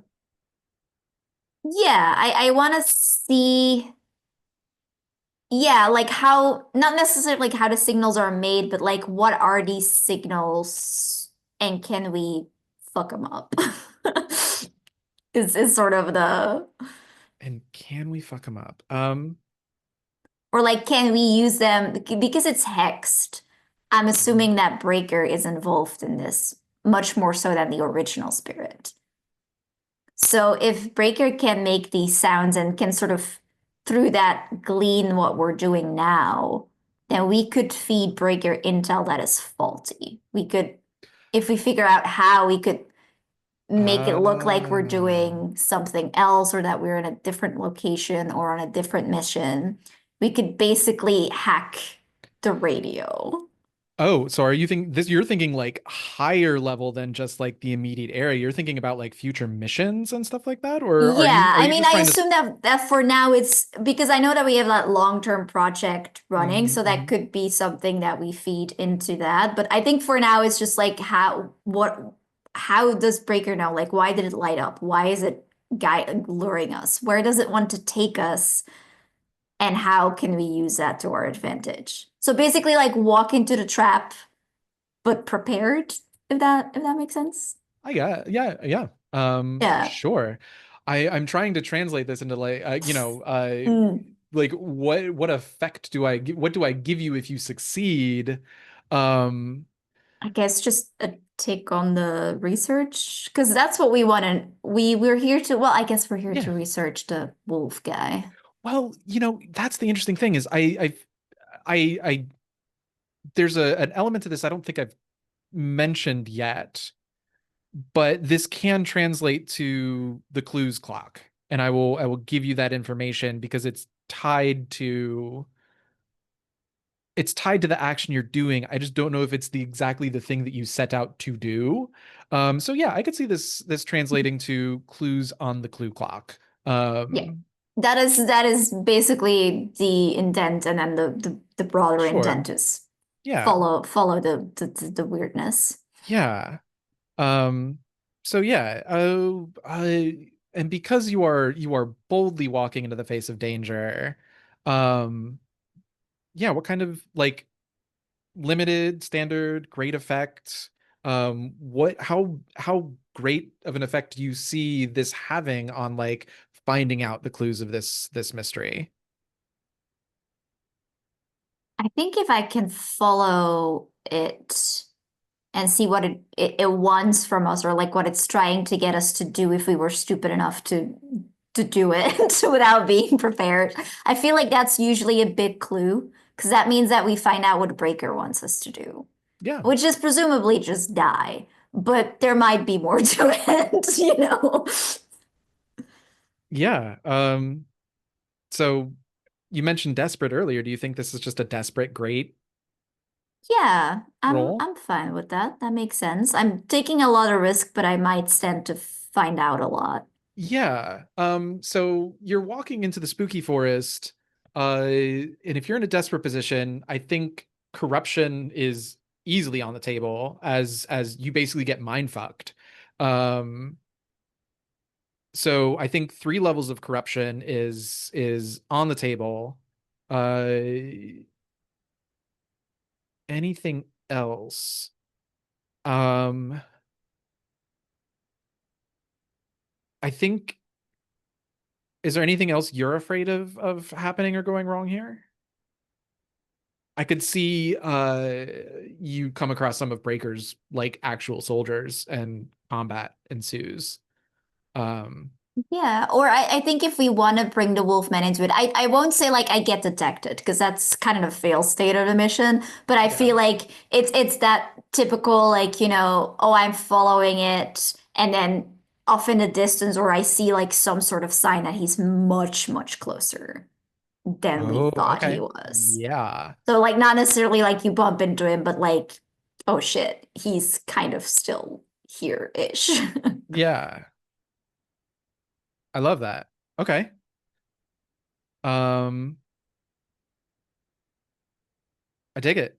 So yeah, 3 corruption and uh the Wolfman is on site are both pretty fucking gnarly. Uh I'm also gonna say like you're not gonna get like out of getting mind fucked without like physical harm as well. Um but would it be level 3 harm and level 3 corruption? I think usually the two of them go pretty hand in hand. Or I make the corruption more severe. Um Let me double check that really quickly. Consequences and harm. Um,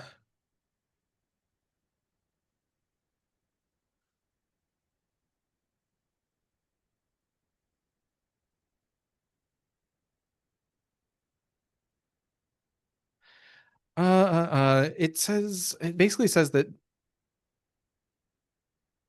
yeah, like harm, it's like harm. So I'm gonna treat it as you get one or the other, unless it's a special monster thing. So I'm gonna say level 3 corruption is at risk, and the monster is on site. Um, if you're fine with that, uh, go ahead and roll. Or I guess, no one's really in position to assist. You could push yourself for a additional die. You're already at great effect, so I don't think there's anything to be gained for I mean, I guess technically if you push for effect, you could get 4 ticks on the clock. It would be extreme. Um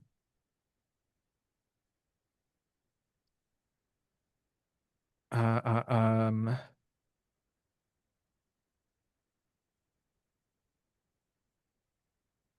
Devil's Bargains? Anybody got one? Anybody got anything juicy? Uh It's already pretty juicy. yeah, yeah. Um hmm.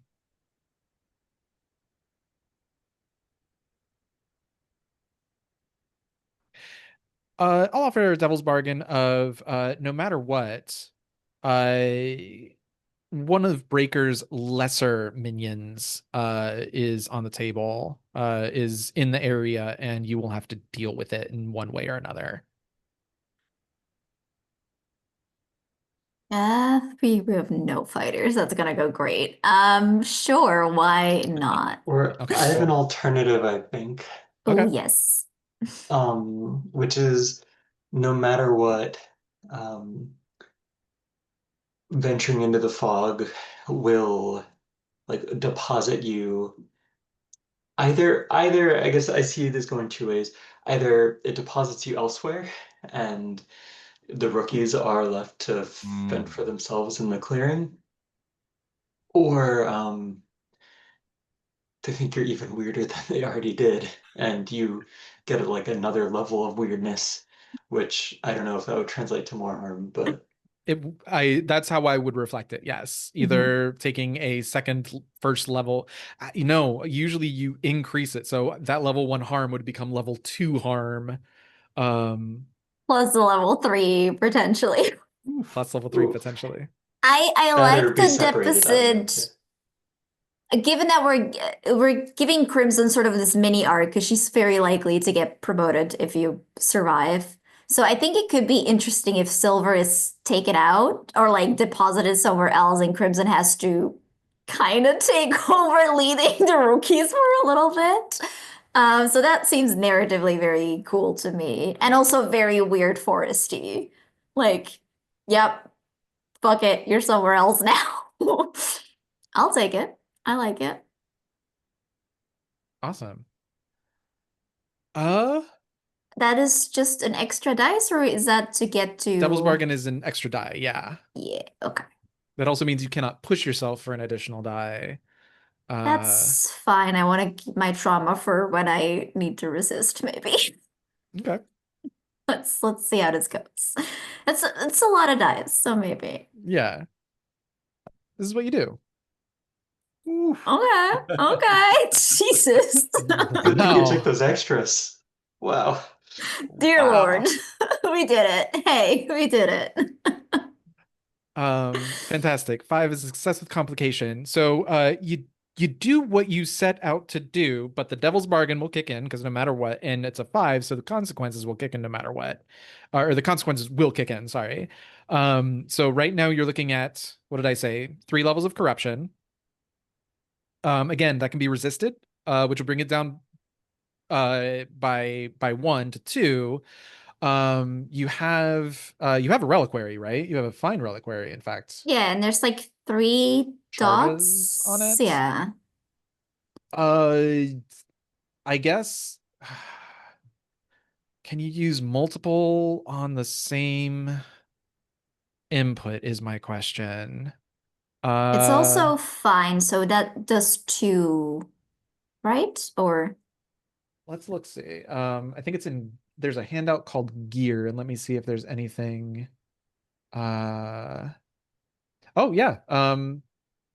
Uh, uh, Spend to reduce corruption taken by 1 and +1 die to resist it. A fine reduces corruption taken by 2.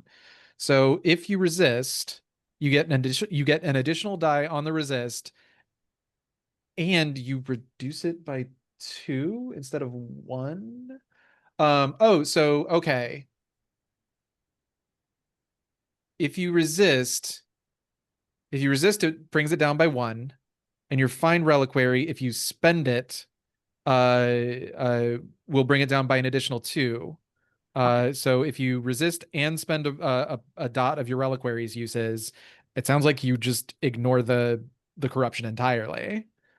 all right, let's try that. And then depending on that, I will resist the other thing, but let's see. Cool. Let's start with that. So yeah, this is scouting. But here's the thing. Is this a look at your sheet? Where are you? There you are.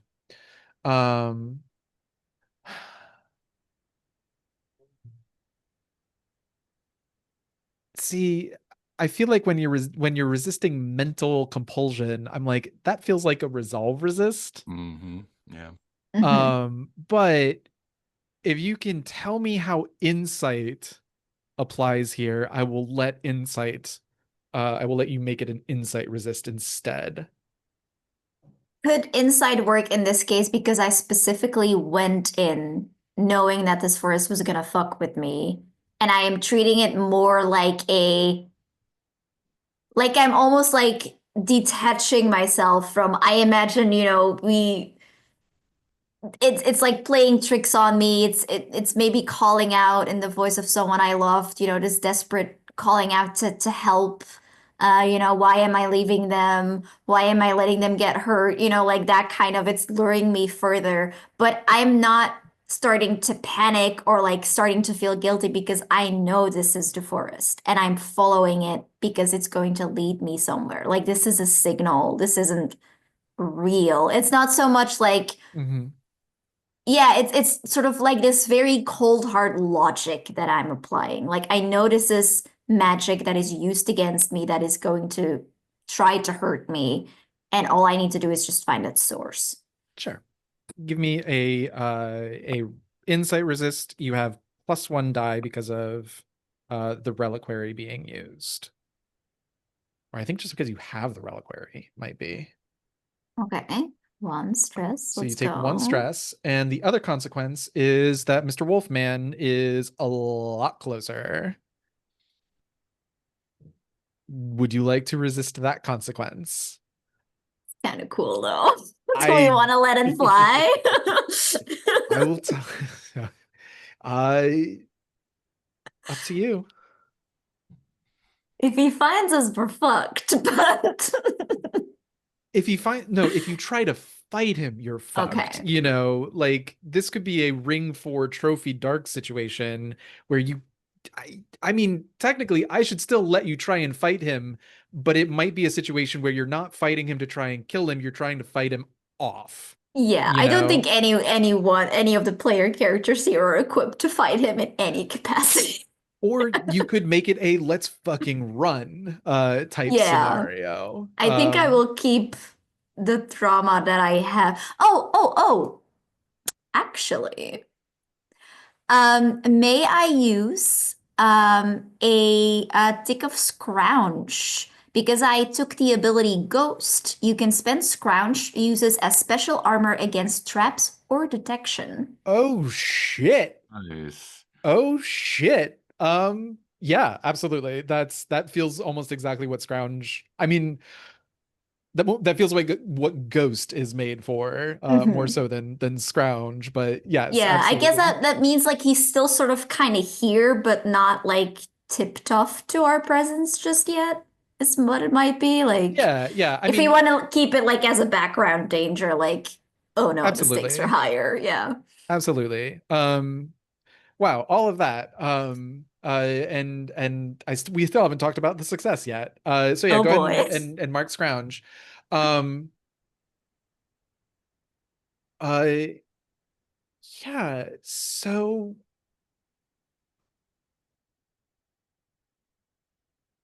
man,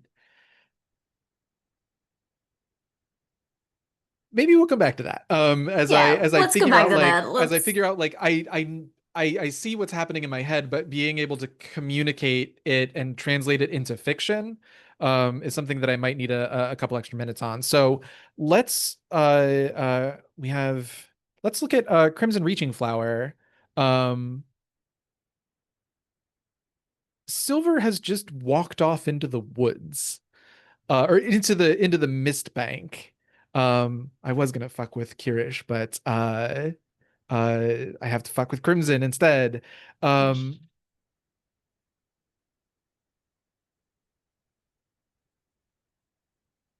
Yeah. yeah. I think so here's what I'm thinking. Oh, I We know pretty like almost for sure right now what we're seeing is not any kind of any kind of lingering response from the spirits of the forest. It's fully breakers nonsense, I think. Maybe there's like a residual bit of power still left, but these effects that we're experiencing, I don't trust them anymore. Not at all. So I think the question now is how do we figure out like I think Crimson now is second guessing any of the intel that we've gathered about what this thing could be vulnerable to, or like yeah. even the clearing itself, like are those big claw marks on the wall on the trees, like is that even what this creature does, or were they put there to confuse and confound us? These are all good questions. Um, Yeah, I think ignoring the fact that Silver has gone, they'll come back when they come back. We have to, I guess, poke around and see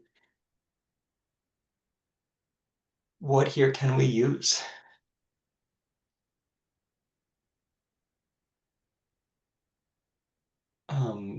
yeah. In terms of action, Yeah, let's take an action here. yeah, I think yeah,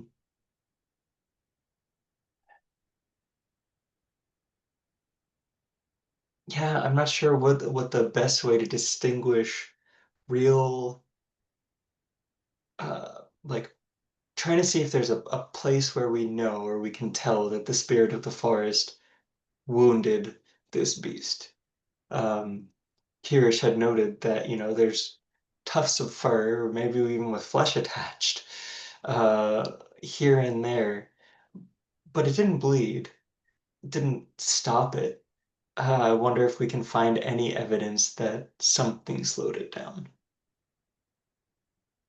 You might have to go into the forest to find that, into the fog. Ooh, I think you do notice, yeah, I think you do notice, not bloody footprints, but you notice what are clearly, uh, picture wolf tracks, but bigger, I guess. yeah. Going off, in a similar direction to where Silver went. Maybe not the exact same place that she penetrated the fog wall, but in that same general direction.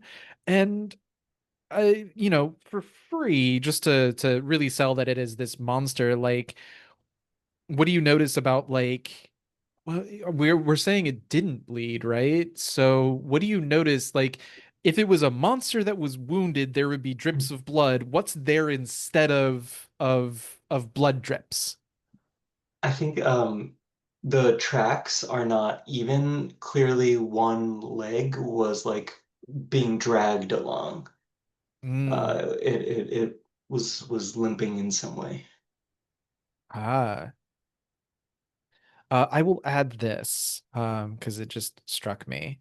Instead of like blood drips on the ground, you see tiny little patches of scorched earth. Yeah, Um, and you do have to like get down because you're in like knee deep fog, so you do have to like get down, and maybe you actually, like, well, you wouldn't feel when you're wearing boots, but like as you're looking down and like finding, if you want to follow these wolf tracks, you have to like get down close to the ground, into the fog, to actually like see these tracks. And then you notice like little pieces of burnt yeah, earth. absolutely. So are you gonna follow the trail? I wonder if Kirish, do you think if I enroll the gauze from this medic kit, we can make a trail back to the clearing and start uh, making it into the fog in a way that we can find our way back? If I don't know if we, it'll hold. yeah, if we, I don't know if a single like roll of gauze will do it, but if we make it thinner, rip the bandages, I think we'll be able Yeah, to do it. that or tie something on the trees, but that's gonna come off. I know it will. These trees don't. Yeah, Like, I yeah. think I I guess we'll think as scout into the you're fog. I think sure. I think as you're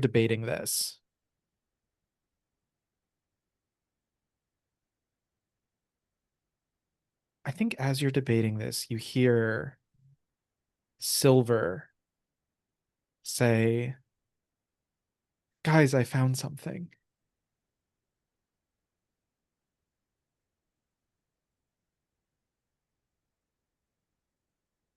From which direction? Same direction that the footprints are going in, which is close to the same direction Silver went in. Right. Now that's suspicious. She's too weird for that. But but I don't know. I mean, she's a specialist and we're just rookies If you and think it's we're a gonna trap, if you think it's a trap, you can definitely say that it's a trap. It's definitely a trap. This yeah. place is fucking with you. And we know that it's fucking with us. But the question is there a way to get information out of that yeah, while also going towards the trap? Right. what do we do knowing that? You any good at rigging stuff up, Gary? I'm pretty good at rigging things up. Is there anything we could send into the fog? Ooh. Hmm.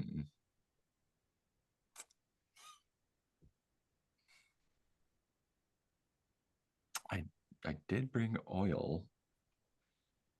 Maybe we can light something on fire. I mean, It's dark. we're careful. Yeah. Um, it's dangerous though. Yeah. But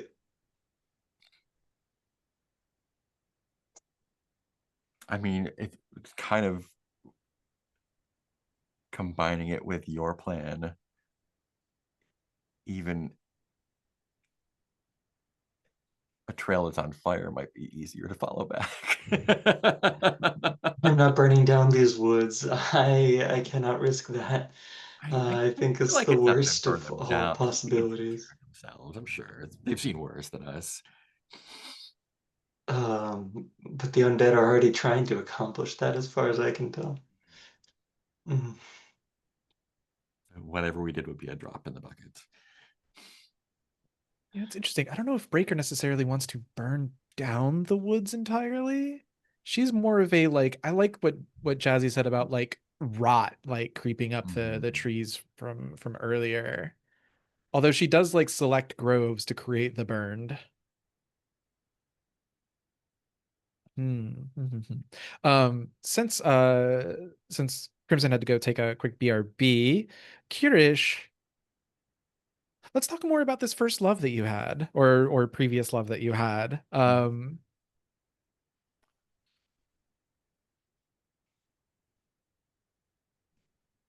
I think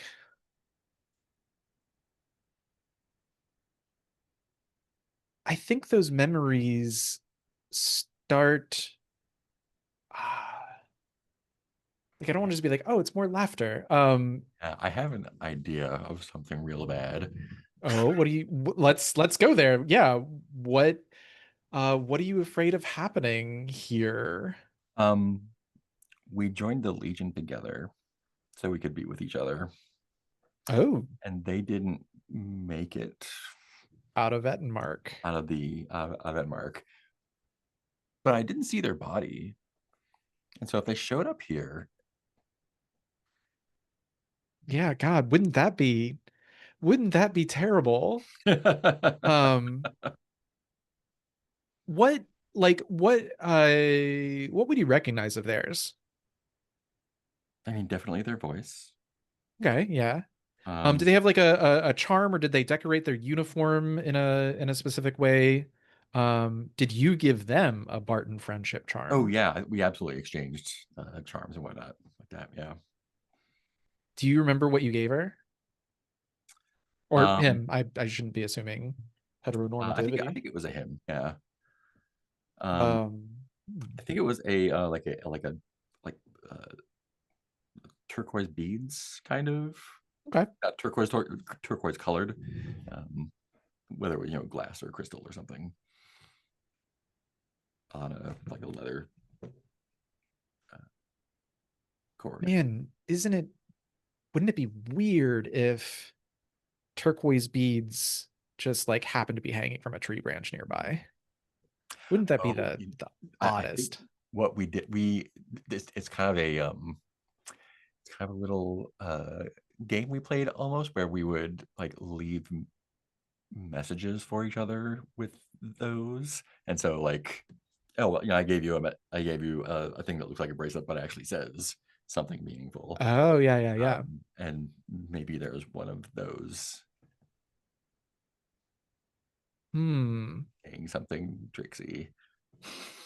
Yeah. I feel like if there's a way that like maybe one of the beads is inverted, Hmm. like how if the flag is flying upside down, it means distress. Yeah. Um, whatever you've used for this sort of visual language, uh, there is a clear sign of distress. Yeah. It's Uh, like an actual friendship bracelet with the letters, only like some of the letters are backwards. yeah, yeah, yeah. Yes. And like Yeah, so you see this bracelet just like hanging from a tree branch, perfectly to do the cinematic thing of like reaching like just above eye level to like Yeah. grasp it, right? What do you do? I mean, I would have to take it and look more closely to see what the fuck. The moment you touch it, you hear him say, you hear his voice saying, help me.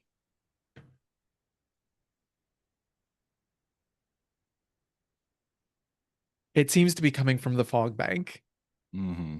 Mm-hmm. What are you afraid of happening here if you can't keep your cool? I mean, I'm afraid I'm just going to throw caution to the wind and be like, I know this is probably a trap, but I can't not. So here's the thing. This actually feels like a resist. Yeah, that's what I was thinking. Let's skip the action roll, goes straight into Is you're a going resolve to resist. run into the you're going to run into the fog bank unless you choose to resist it here. Yeah, And if you run into the fog bank, bad things are going to real, happen. real bad. Yeah. Yeah, Um, I will do a resolve resist with that. cool. So you won't go running into the fog bank, but you might accumulate some stress. And you know what? I'm going to spend a point of grit, which I have. Oh, rock on. That. I think it's the first time I've done that. I don't remember if it I don't think it automatically adds anything to your I roll, think it but just if there's adds a a die. if Or if there's adds 2 dice. Yeah. yeah, sorry, I meant the roll 20. I don't think the roll 20 interface Oh yeah, no, understands no. what you've just done, so just yeah, add 2 die. Whew. You take 2 stress. Stress. Um yeah, also to be clear, the book does say that like with particularly dangerous threats, I can do stuff like that. It's Mhm. unclear as to like when and where I should be able to do things like Yeah, that, but this is technically something that I can do. yeah. But yeah. Super for it. Um so yeah, you take 2 stress and yeah, what does that feel like? I mean, I look at it, I almost start to go. Um, and I think I have to throw it into the mist so I don't go. Like I know like Throw it into the that's mist. dangerous. If I hang on to this, more bad things could happen later on, even if I survive this. So this is just getting chucked into the woods. I can't deal. And that is stressful. That is particularly bad. Um fantastic. Uh we still don't have a crimson. But is there a way that we can There we go. welcome back. Um just in time. Uh to bring you back up to speed, Eric, Kirish. yeah, Oh, got it, got it. yeah, Fantastic. Uh, yeah. So yeah. I think Kiri, seeing Pierce reach for this, I think I think Crimson. I was still trying to puzzle out how we can lower the risk of poking into the fog, and didn't notice him reach for this. And I think turning back and seeing just like it reflected in his eyes, Crimson was like, gonna intervene, and then he chucks the thing, and just like a audible sigh, like, oh, you have to be careful. But I like what you're saying about fire. Maybe not a trail of fire, but I'm thinking a stick, some gauze, uh, douse it in oil. We have a torch, and that's more than nothing. oh yeah. I mean, you also have if you have an orate medical kit, there's got to be like rubbing alcohol or Yeah, yeah. Um, absolutely. yeah, fantastic.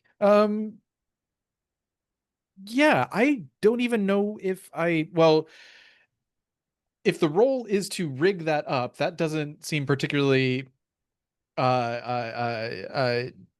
there's nothing interesting I to not handcraft a torch. then I'll Um, spend the medical kit to scout well. Uh, yeah, maybe we just like use that to add to a, I'll give you an extra die on, well, uh, position and effect is really the way that that should be probably be reflected. Um, uh, uh, uh, but yeah, I'm not gonna have you roll rig to assemble a torch out of makeshift equipment. Um, Even though, ah man, then what do we roll rig for? It just means you're awesome. If you didn't have rig, maybe I would ask for that roll. But uh, or I guess if you want, the point of danger is how long is this torch going to last? Maybe that's the risk. Could be And maybe do a flashback because we knew we were going to go here to investigate. So it's maybe the flashback like what you rigged up and how well it works oh yeah, under like pressure and now that the magic's fucked up. Is that maybe something interesting? yeah, as like a setup role. Yeah, I don't even know if it has to be a flashback particularly, but just like using it as a setup role to increase position or effect uh subsequently to do the next thing. um how does that sound? uh Sounds good to me. I have no Awesome. rig, but Oh, I do have oh, well scout. then. Well then. Kirish has rig. Oh, Kirsch He has rig. volunteered. Oh, right, Yep. right. So let's have Kirish then do a setup role. Do that. It sounds like if you are building this assembling out of uh stuff a torch. Um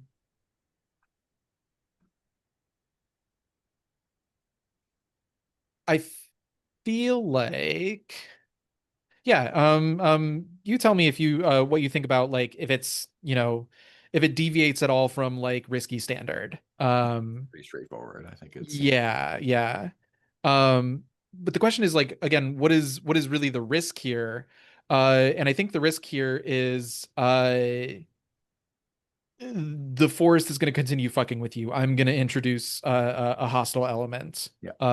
is going to come out of the fog, and you're going to have to deal with it. Um,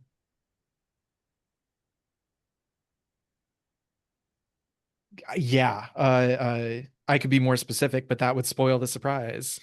Um, yeah, I'm just going to drop a like a threat one. Breaker's forces are going to find you some line infantry, basically. Cool. Um,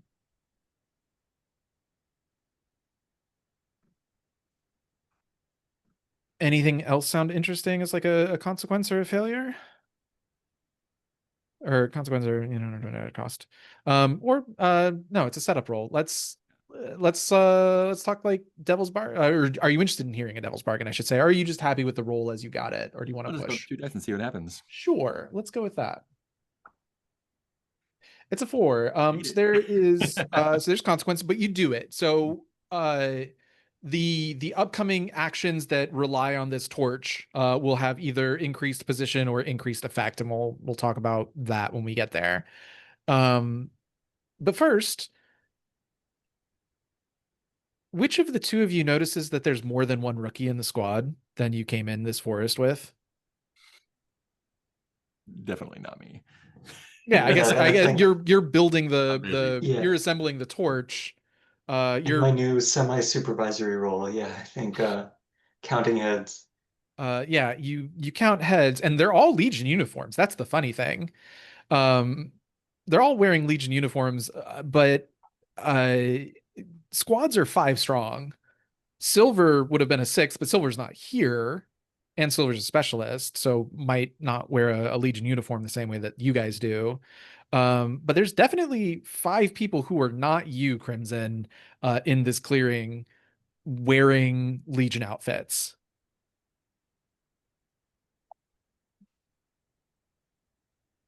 Uh, um,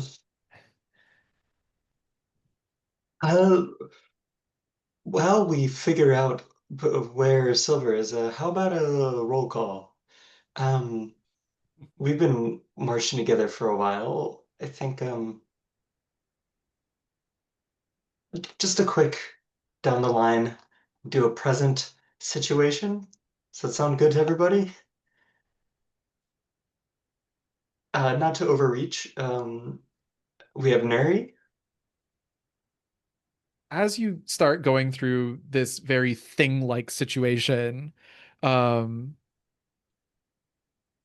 yeah, it's weird. This force is playing tricks on your memory. You're not sure who all you're supposed to have gone out with. I mean, the marshal's been changing people, they've been moving people around squads, and you're like, man, Yeah, was Zaya in the Ghost Owls earlier? Farian Grossi was in them earlier. Like, I would remember uh, him if he was here. you know, okay, well, um, but yeah, you have an imposter in the squad, and this forest is playing tricks on you, and you have to identify who the correct one is. I think the risk here is pretty clear. Or at least, sorry, I shouldn't say phrases like that. I think the risk here is that before you identify the imposter, they're going to kill one of the rookies, or alternatively, you're going to kill the wrong one. Um, Sure, sure, sure, sure. Um, the question is, how do I puzzle this out given what I'm capable of? Um,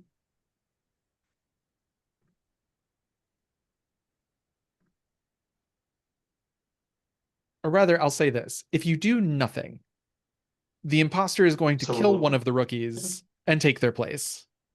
yeah, and having a breaker soldier in the squad is probably the worst thing that we could hope for.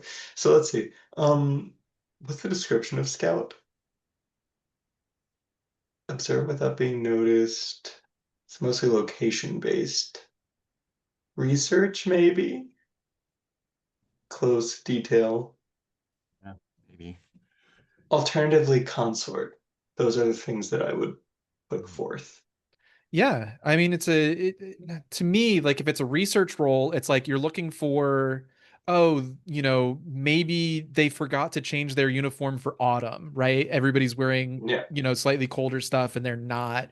If it's scout, oh, that's an interesting one. I almost wonder if scout would be something like, you just pretend everything is normal while you wait for them to slip up because you're trying to not let them know that you know that something is odd. Um, Or like Scout, I could see there being, a set of footprints into the clearing Mm. that began spontaneously, that yeah, didn't follow the tracks of the other rookies who have been milling about. yeah, and I could see consort as like, you do the ask pointed questions interestingly and see who, gives themselves away. So I could see Yeah, any of those really working. It's a question of what you think the fiction shapes up like. great. If we think Scout can work, then I'm gonna go with Scout. It's my best Sure. option. Yeah. Um, Yeah. So like I said, I think the consequence here is a rookie's gonna die. They're gonna kill a rookie. Like on a 4 to 5, they'll kill the rookie, but then it's clear who did it, and you can dispatch yeah, them with ease. On a miss, uh, got a they're whole just murder mystery on our hands. yeah, yeah. And on a 6, you'll easily get it before they go for it, before they get it. Um, that all sound fair? Yeah, I think so. So it's Awesome. risky. Yeah, I think this feels like risky. I don't know what else you get from Great Effect, so we'll just call it Yeah, standard. standard. Yeah. I guess maybe on a Great Effect, we could tick up one on that clock, and call that done. Sure. Um, Um, maybe there's a clue if I on your were to person. if I were to push, is that pushing for a die or is that pushing for effect? You could do either. A Okay. Devil's Bargain will always give you a die, but a push you can push for one die or an effect or an increased effect. Okay. I wonder if Do we Kirsch have can help you here. Mm. I mean, I'll be sounding off. I mean, I guess how much do you trust Kirish? Um, All that nonsense in the woods. here's the okay. I'll let you do this. I'll let Kirish give you the one die for help and stress. But on anything less than a 6, I feel like Kirish has to share in the consequences somehow. So I feel like What if you identify Kirish as the imposter, Mm. but he's not? on a miss, I could see that. Um, if that's the case, then I feel like if Kirish is going to help out, then it's not going to be that a rookie dies. It's that we're in a risky situation, so it's going to be level 2 harm, just like stabbed. You're going to be the target of this thing's intended attack. Does that sound juicy? Yeah. Yeah. Okay, let's do that. So I'll push for effect, I think, Okay, because getting another tick would be great. yeah, it Yep. would complete the clock. And then is help on the way? It is. Help is on the way. Is there any benefit from that setup roll? I know the torch was for going Yeah. into the fog, but could it also help reveal anything?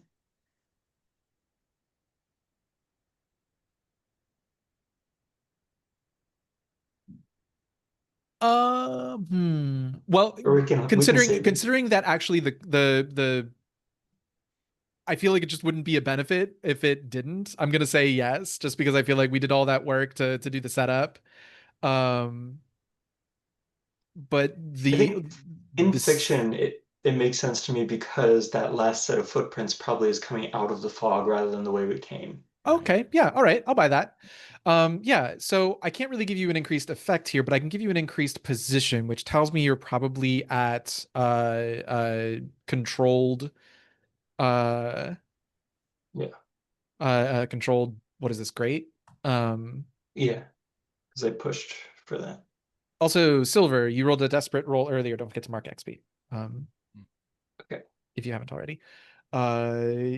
Yeah, let's call this controlled. Yeah, controlled great. Um, And one bonus die for help. yes, Okay. because interesting things happen with controlled if you roll poorly. Mm-hmm. All right.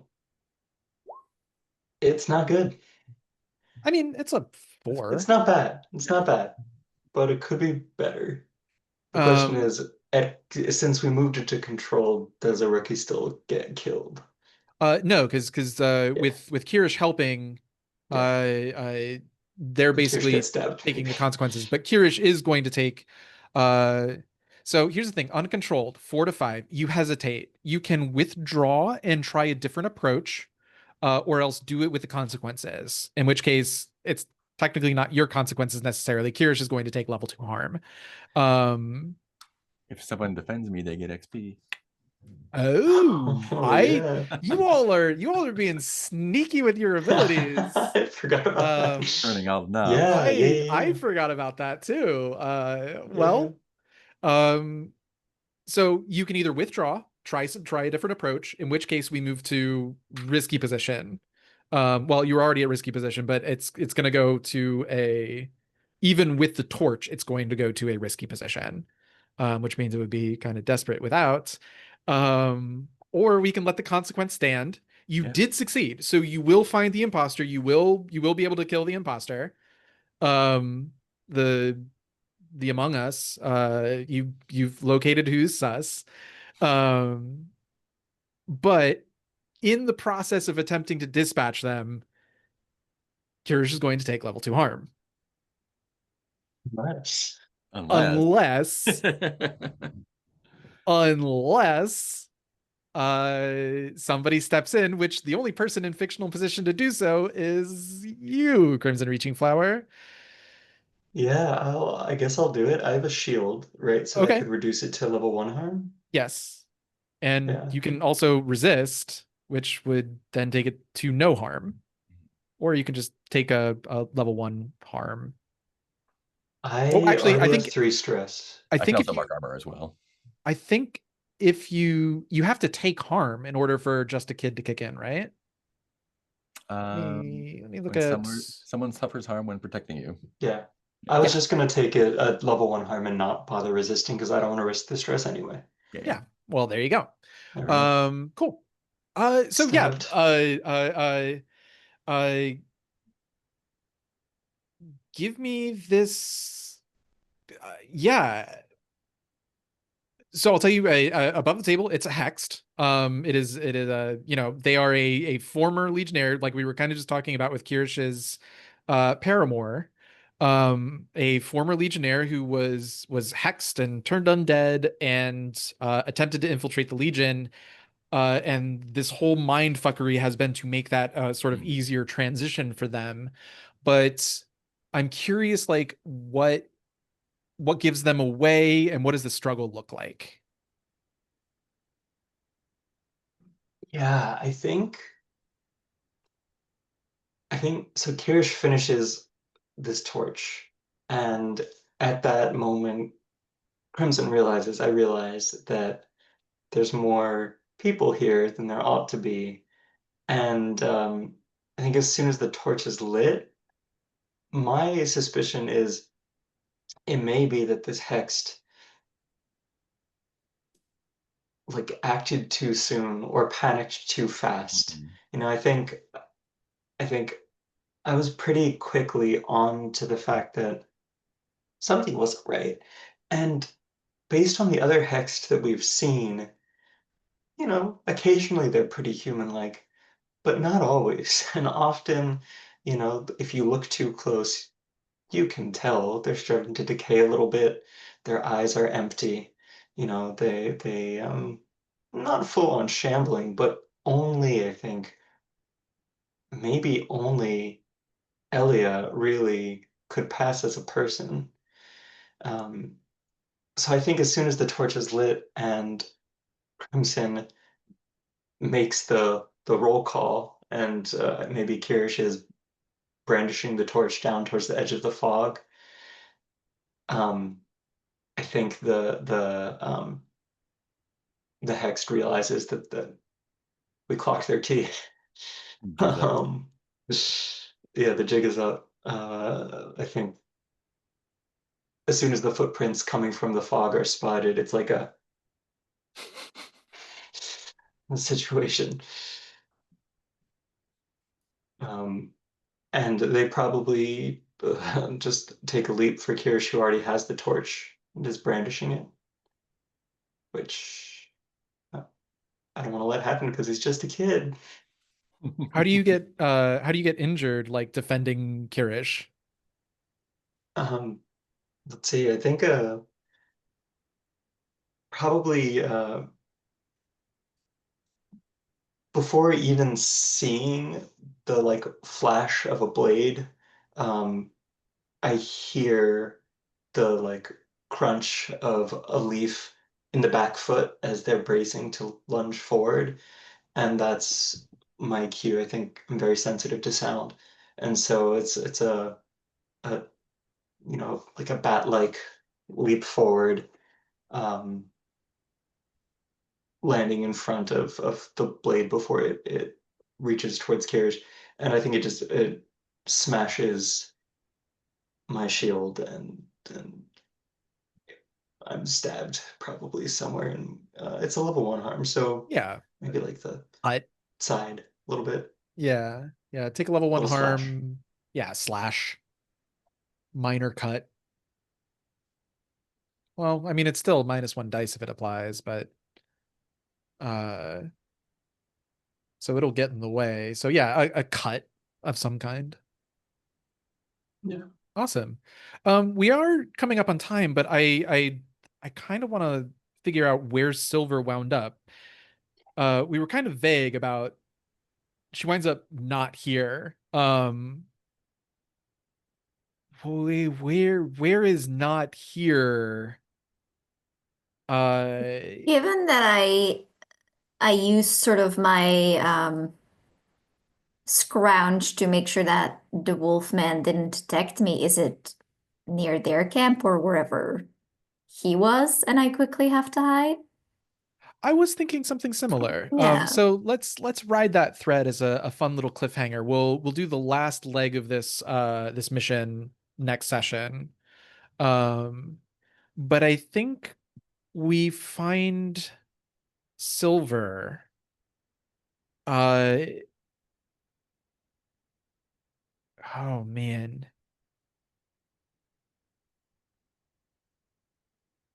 You So fucked here's me up, it's fine.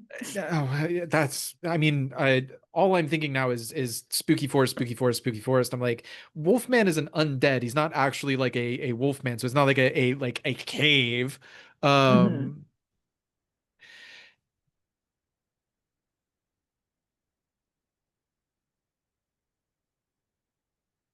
Actually, if I want to fuck with y'all's heads a little bit, you find yourself in something that doesn't look like a forest at all. You find yourself in we will all know it is an illusion right off the bat, and Silver probably will suspect something is up because you find yourself in the middle of what looks more like a desert, arid scrubland. I'm almost even thinking like Arabian Nights, like just rolling sand dunes, uh the occasional palm or olive grow, actually, yeah, the trees have switched from like deep forest, aldermark pine to scrub olive grove. And as you like part this sort of curtain of like sort of olive creepers or just sort of hanging branches, you come across what looks like a cute little Barton campsite. Little Barton tents. We know they're Barton because of the way they are. Maybe we'll do like a paint the scene when we get back as to like what exactly non-legionnaire Bartons how they camp. But you are going to see in the middle of one of these giant runes like Adramir came across a 9 foot tall black haired wolf man, and at 5 different compass points around him, so in a pentagram basically, are 5 shadow witches. And they are chanting, murmuring, droning, sort of, around him with their hands kind of held up, which suggests that they are sort of casting some kind of spell on him. And I think that's where we're going to end today's session. Can't wait to see where that goes. Holy shit, what a cliffhanger.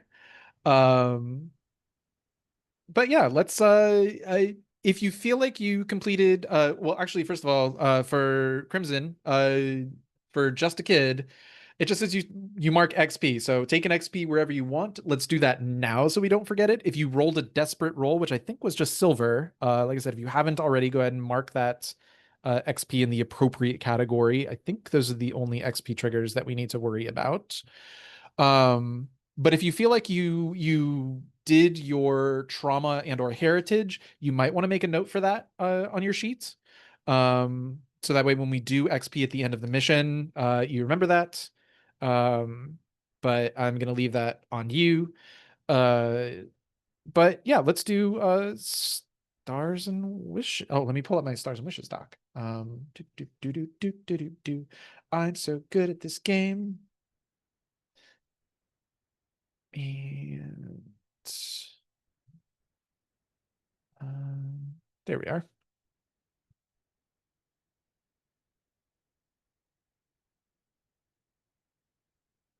I have to do that and that. All right, now I'm ready. Stars and wishes. Whoever wants to go first. I can go. Yeah, stars for for Ben. Crimson really earning that promotion right here. I really liked sort of having like us having the meta knowledge of like, oh, she's probably going to be promoted because we like need more of her. She needs to be mechanically able to do more. I thought that was a very interesting like mini arc narrative here to see her like take over and starting with her like playing liaison and that fear of they're going to think like all Penya are like this. They're going to think I'm like this because I'm also trusted and like having such a like completely the opposite in personality from Silver. Um, which I think is very fun to sort of see that fear of like I don't want to be lumped in with that. And weird things are happening to me that I'm not equipped to deal with, but I'm gonna. I really like this vibe that you bring to Crimson. It's very much like I'm not qualified for this, but I will step up. That I think is a very interesting vibe to a rookie. Um, I really liked Kirish's whole love story bit that emerged. I thought that was very, very sad, very poignant.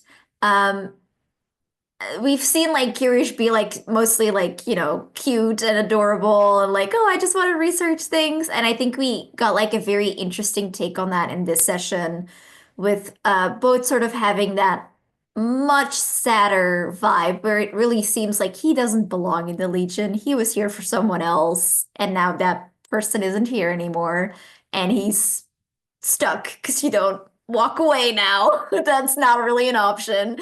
So he's like risking his life on a regular basis for a person who's dead, and that's super sad. And also the research vibe of like, oh, that's so fascinating. I've never seen this. Like, is it fucked up? Hell yeah. But is it also just really interesting? Also, hell yeah. That was really fun. I think we've seen that as well in the few people that have played Kirish. Like that always come up. That's a fun through line. For Kevin, fantastic cliffhanger. That's fucked up. I love it. I asked last time for creepy forest vibes, and you absolutely delivered. This is one fucked up forest. This forest is not okay. I really like your paint the scene questions, and I just like as a GM um how like interested you are in the characters and how you will like ask them questions like, you know, how do you know this is from your culture? How are you afraid people are going to react to this? Have you ever had a first love? The question about Silver, like, have they ever heard you laugh? Was really like funny, but also no, Silver's weird. And I think that was an interesting thing to think about. Like, have they? Probably not. That's messed up. It's not okay. And just yeah, asking like really poignant questions that I think get us to reveal things about our characters that maybe we hadn't thought about, but now that you've asked it, we're like, oh, I want to give a cool answer. Or that's me in any case. I'm like, oh, I don't know. Now I want to say something interesting. Um, wishes. I mean, I wanna see what happens with Wolf, dude. That's that's a thing. I don't kink shame, but I will kink choir. Uh, I mean, listen. I hope we get other men back next session. Um, and I won't roleplay this necessarily because it's both of my characters, but I wonder if I feel like Silver's gonna get chewed out by the Marshal because you just fully left the rookies. Like that's not okay. You can't be doing that.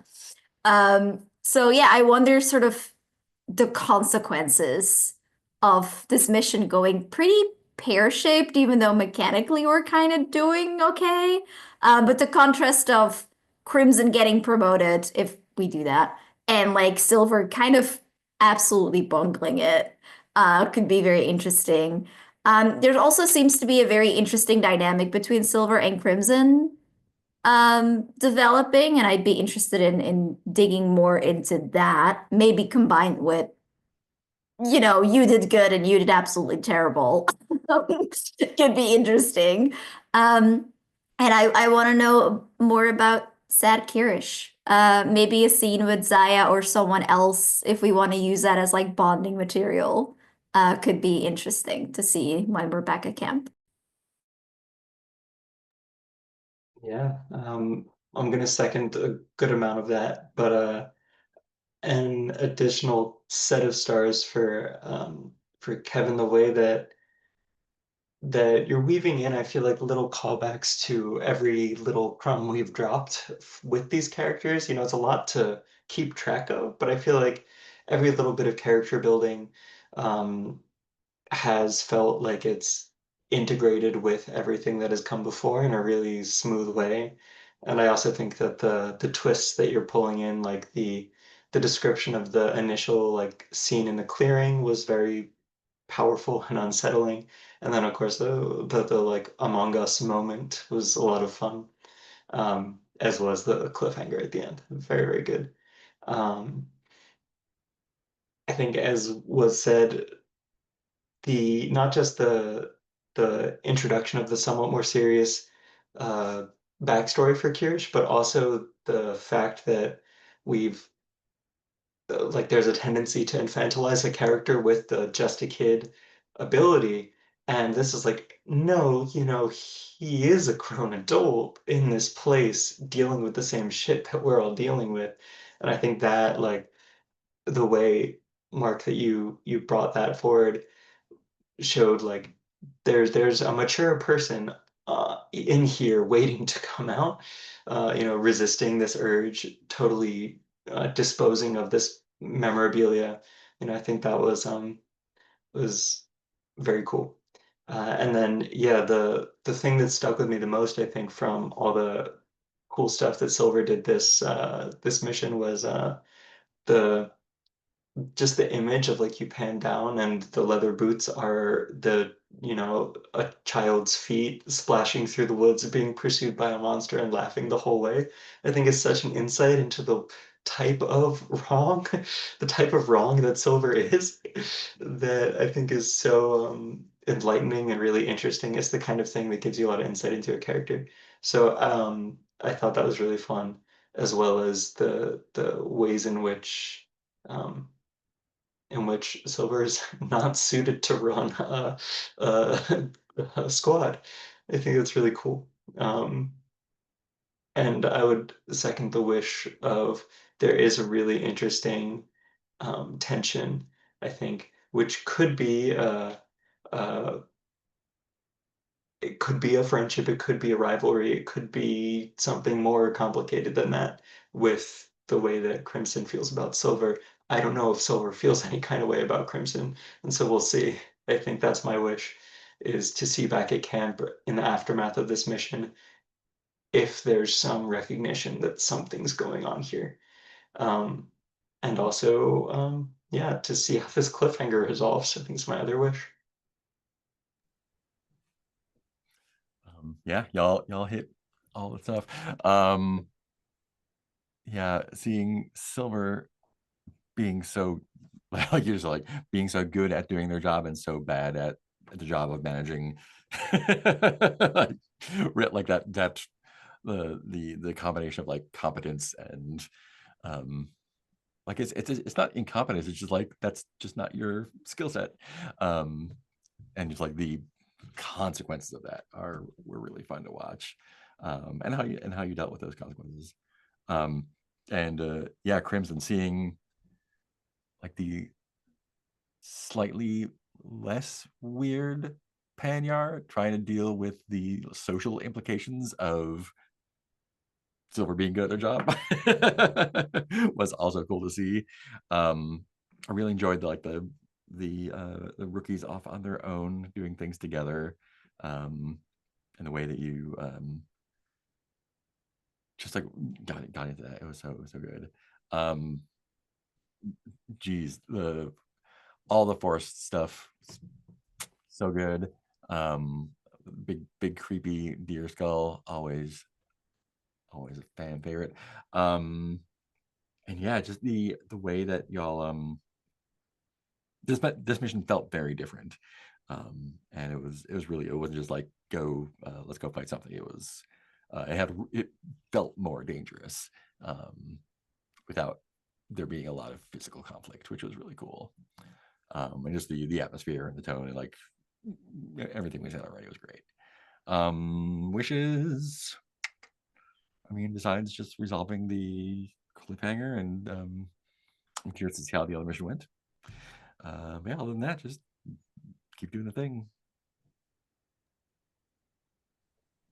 Rock on. Yeah, no, this I agree. This was a very different mission. I didn't I knew there were like dangerous elements to it because of course otherwise we wouldn't be playing it. But I was like, what if we did stuff that wasn't directly like, oh, I'm just gonna drop monsters on you and you fight. Almost treating it more like a trophy incursion where it's like, there's a potential for combat, but there's also potential for other scary things. What are the other scary things we can do? And I was really trying to use this mission as a way to begin exploring some of that stuff. So I'm glad that all came through. I really love how, just like in a horror movie, the worst situation that we were in kind of came from people making very bad decisions, right? It came from like us giving into the horror, even though we thought we were like outsmarting it, but like Silver leaving, Crimson with the weird position, even like Kirish, like it all came from us giving into these shames and fears and all of that, which I think helped make really feel like a horror movie because we were kind of acting like characters in a horror movie rather than like cool badass military people. Yeah, and actually I think that's what this game wants is it wants the GM, I think, to be a little bit more hands off and let players sort of again, it's less like a trad game where it's like, here's a challenge here, here's an obstacle, here's how you overcome it, and the narrative sort of happens there. It's more about, here's a sort of nebulous thing and the players choose effectively like what the camera focuses on. um and in that sense you guys all brought it, so like stars to you all for doing that, for uh doing the horror movie thing and being like, we're gonna make decisions, we're gonna go into the creepy ass fog bank. I can only invite you in, I can't drag you guys into the fog bank. But definite star to Jazzy there for being like, fuck it, I'm going in, boys. And just boldly going face first into the spooky fog. Which feels, one, like a scout thing to do, two, like a very specifically Silver thing to do. And yeah, for me, one of the joys of this game is the mini arcs. It's the learning the little things about the characters. It's stopping the action and making it less about, shooting undead and more about like, yeah, what was your first love like? It's the way that your mind drifts in these scenarios that I seem to gravitate towards in both running and playing this game. Um, and so as long as you guys are enjoying it, I'm gonna keep doing that. But if you don't, let me know. Um, yeah, and also stars to you guys for giving me those wishes to like give me stuff to build off of with this. I love getting wishes, especially when they are things that like I would love to see, blah blah blah. And then I'm like, cool, I can give that. I might be able to give that to you, and if I can, I'm certainly going to try. So I'm glad that I got a chance to give you those guys things. Uh, uh, yeah, and star to Mark for that little back and forth on coming up with stuff with Kirish. And it was that conversation that was like, oh, I need an Among Us moment. And at first I was like, oh, is it going to be Kirish's past romance? And maybe that might have been like a fun devil's bargain, but I didn't want to lean quite that hard into it just yet. But the idea that, false legionary soldier in the ranks, um yeah, came up from the idea of like, I had a previous someone and they're not, but I never saw the body. That was it. But the body was never found, is just such juicy stuff. And Ben, yeah, I agree. The research stuff was all very fun.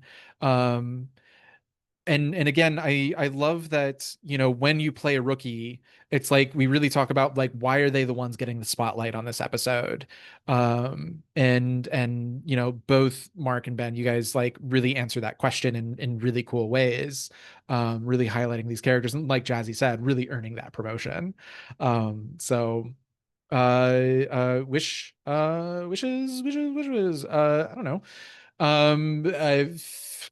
I figuring out what the hell, like how we got Silver into this mess, and I have no idea how we're going to get out. So, figuring that out could be really fun. And then other than that, of course, I can't wait for the back at camp stuff.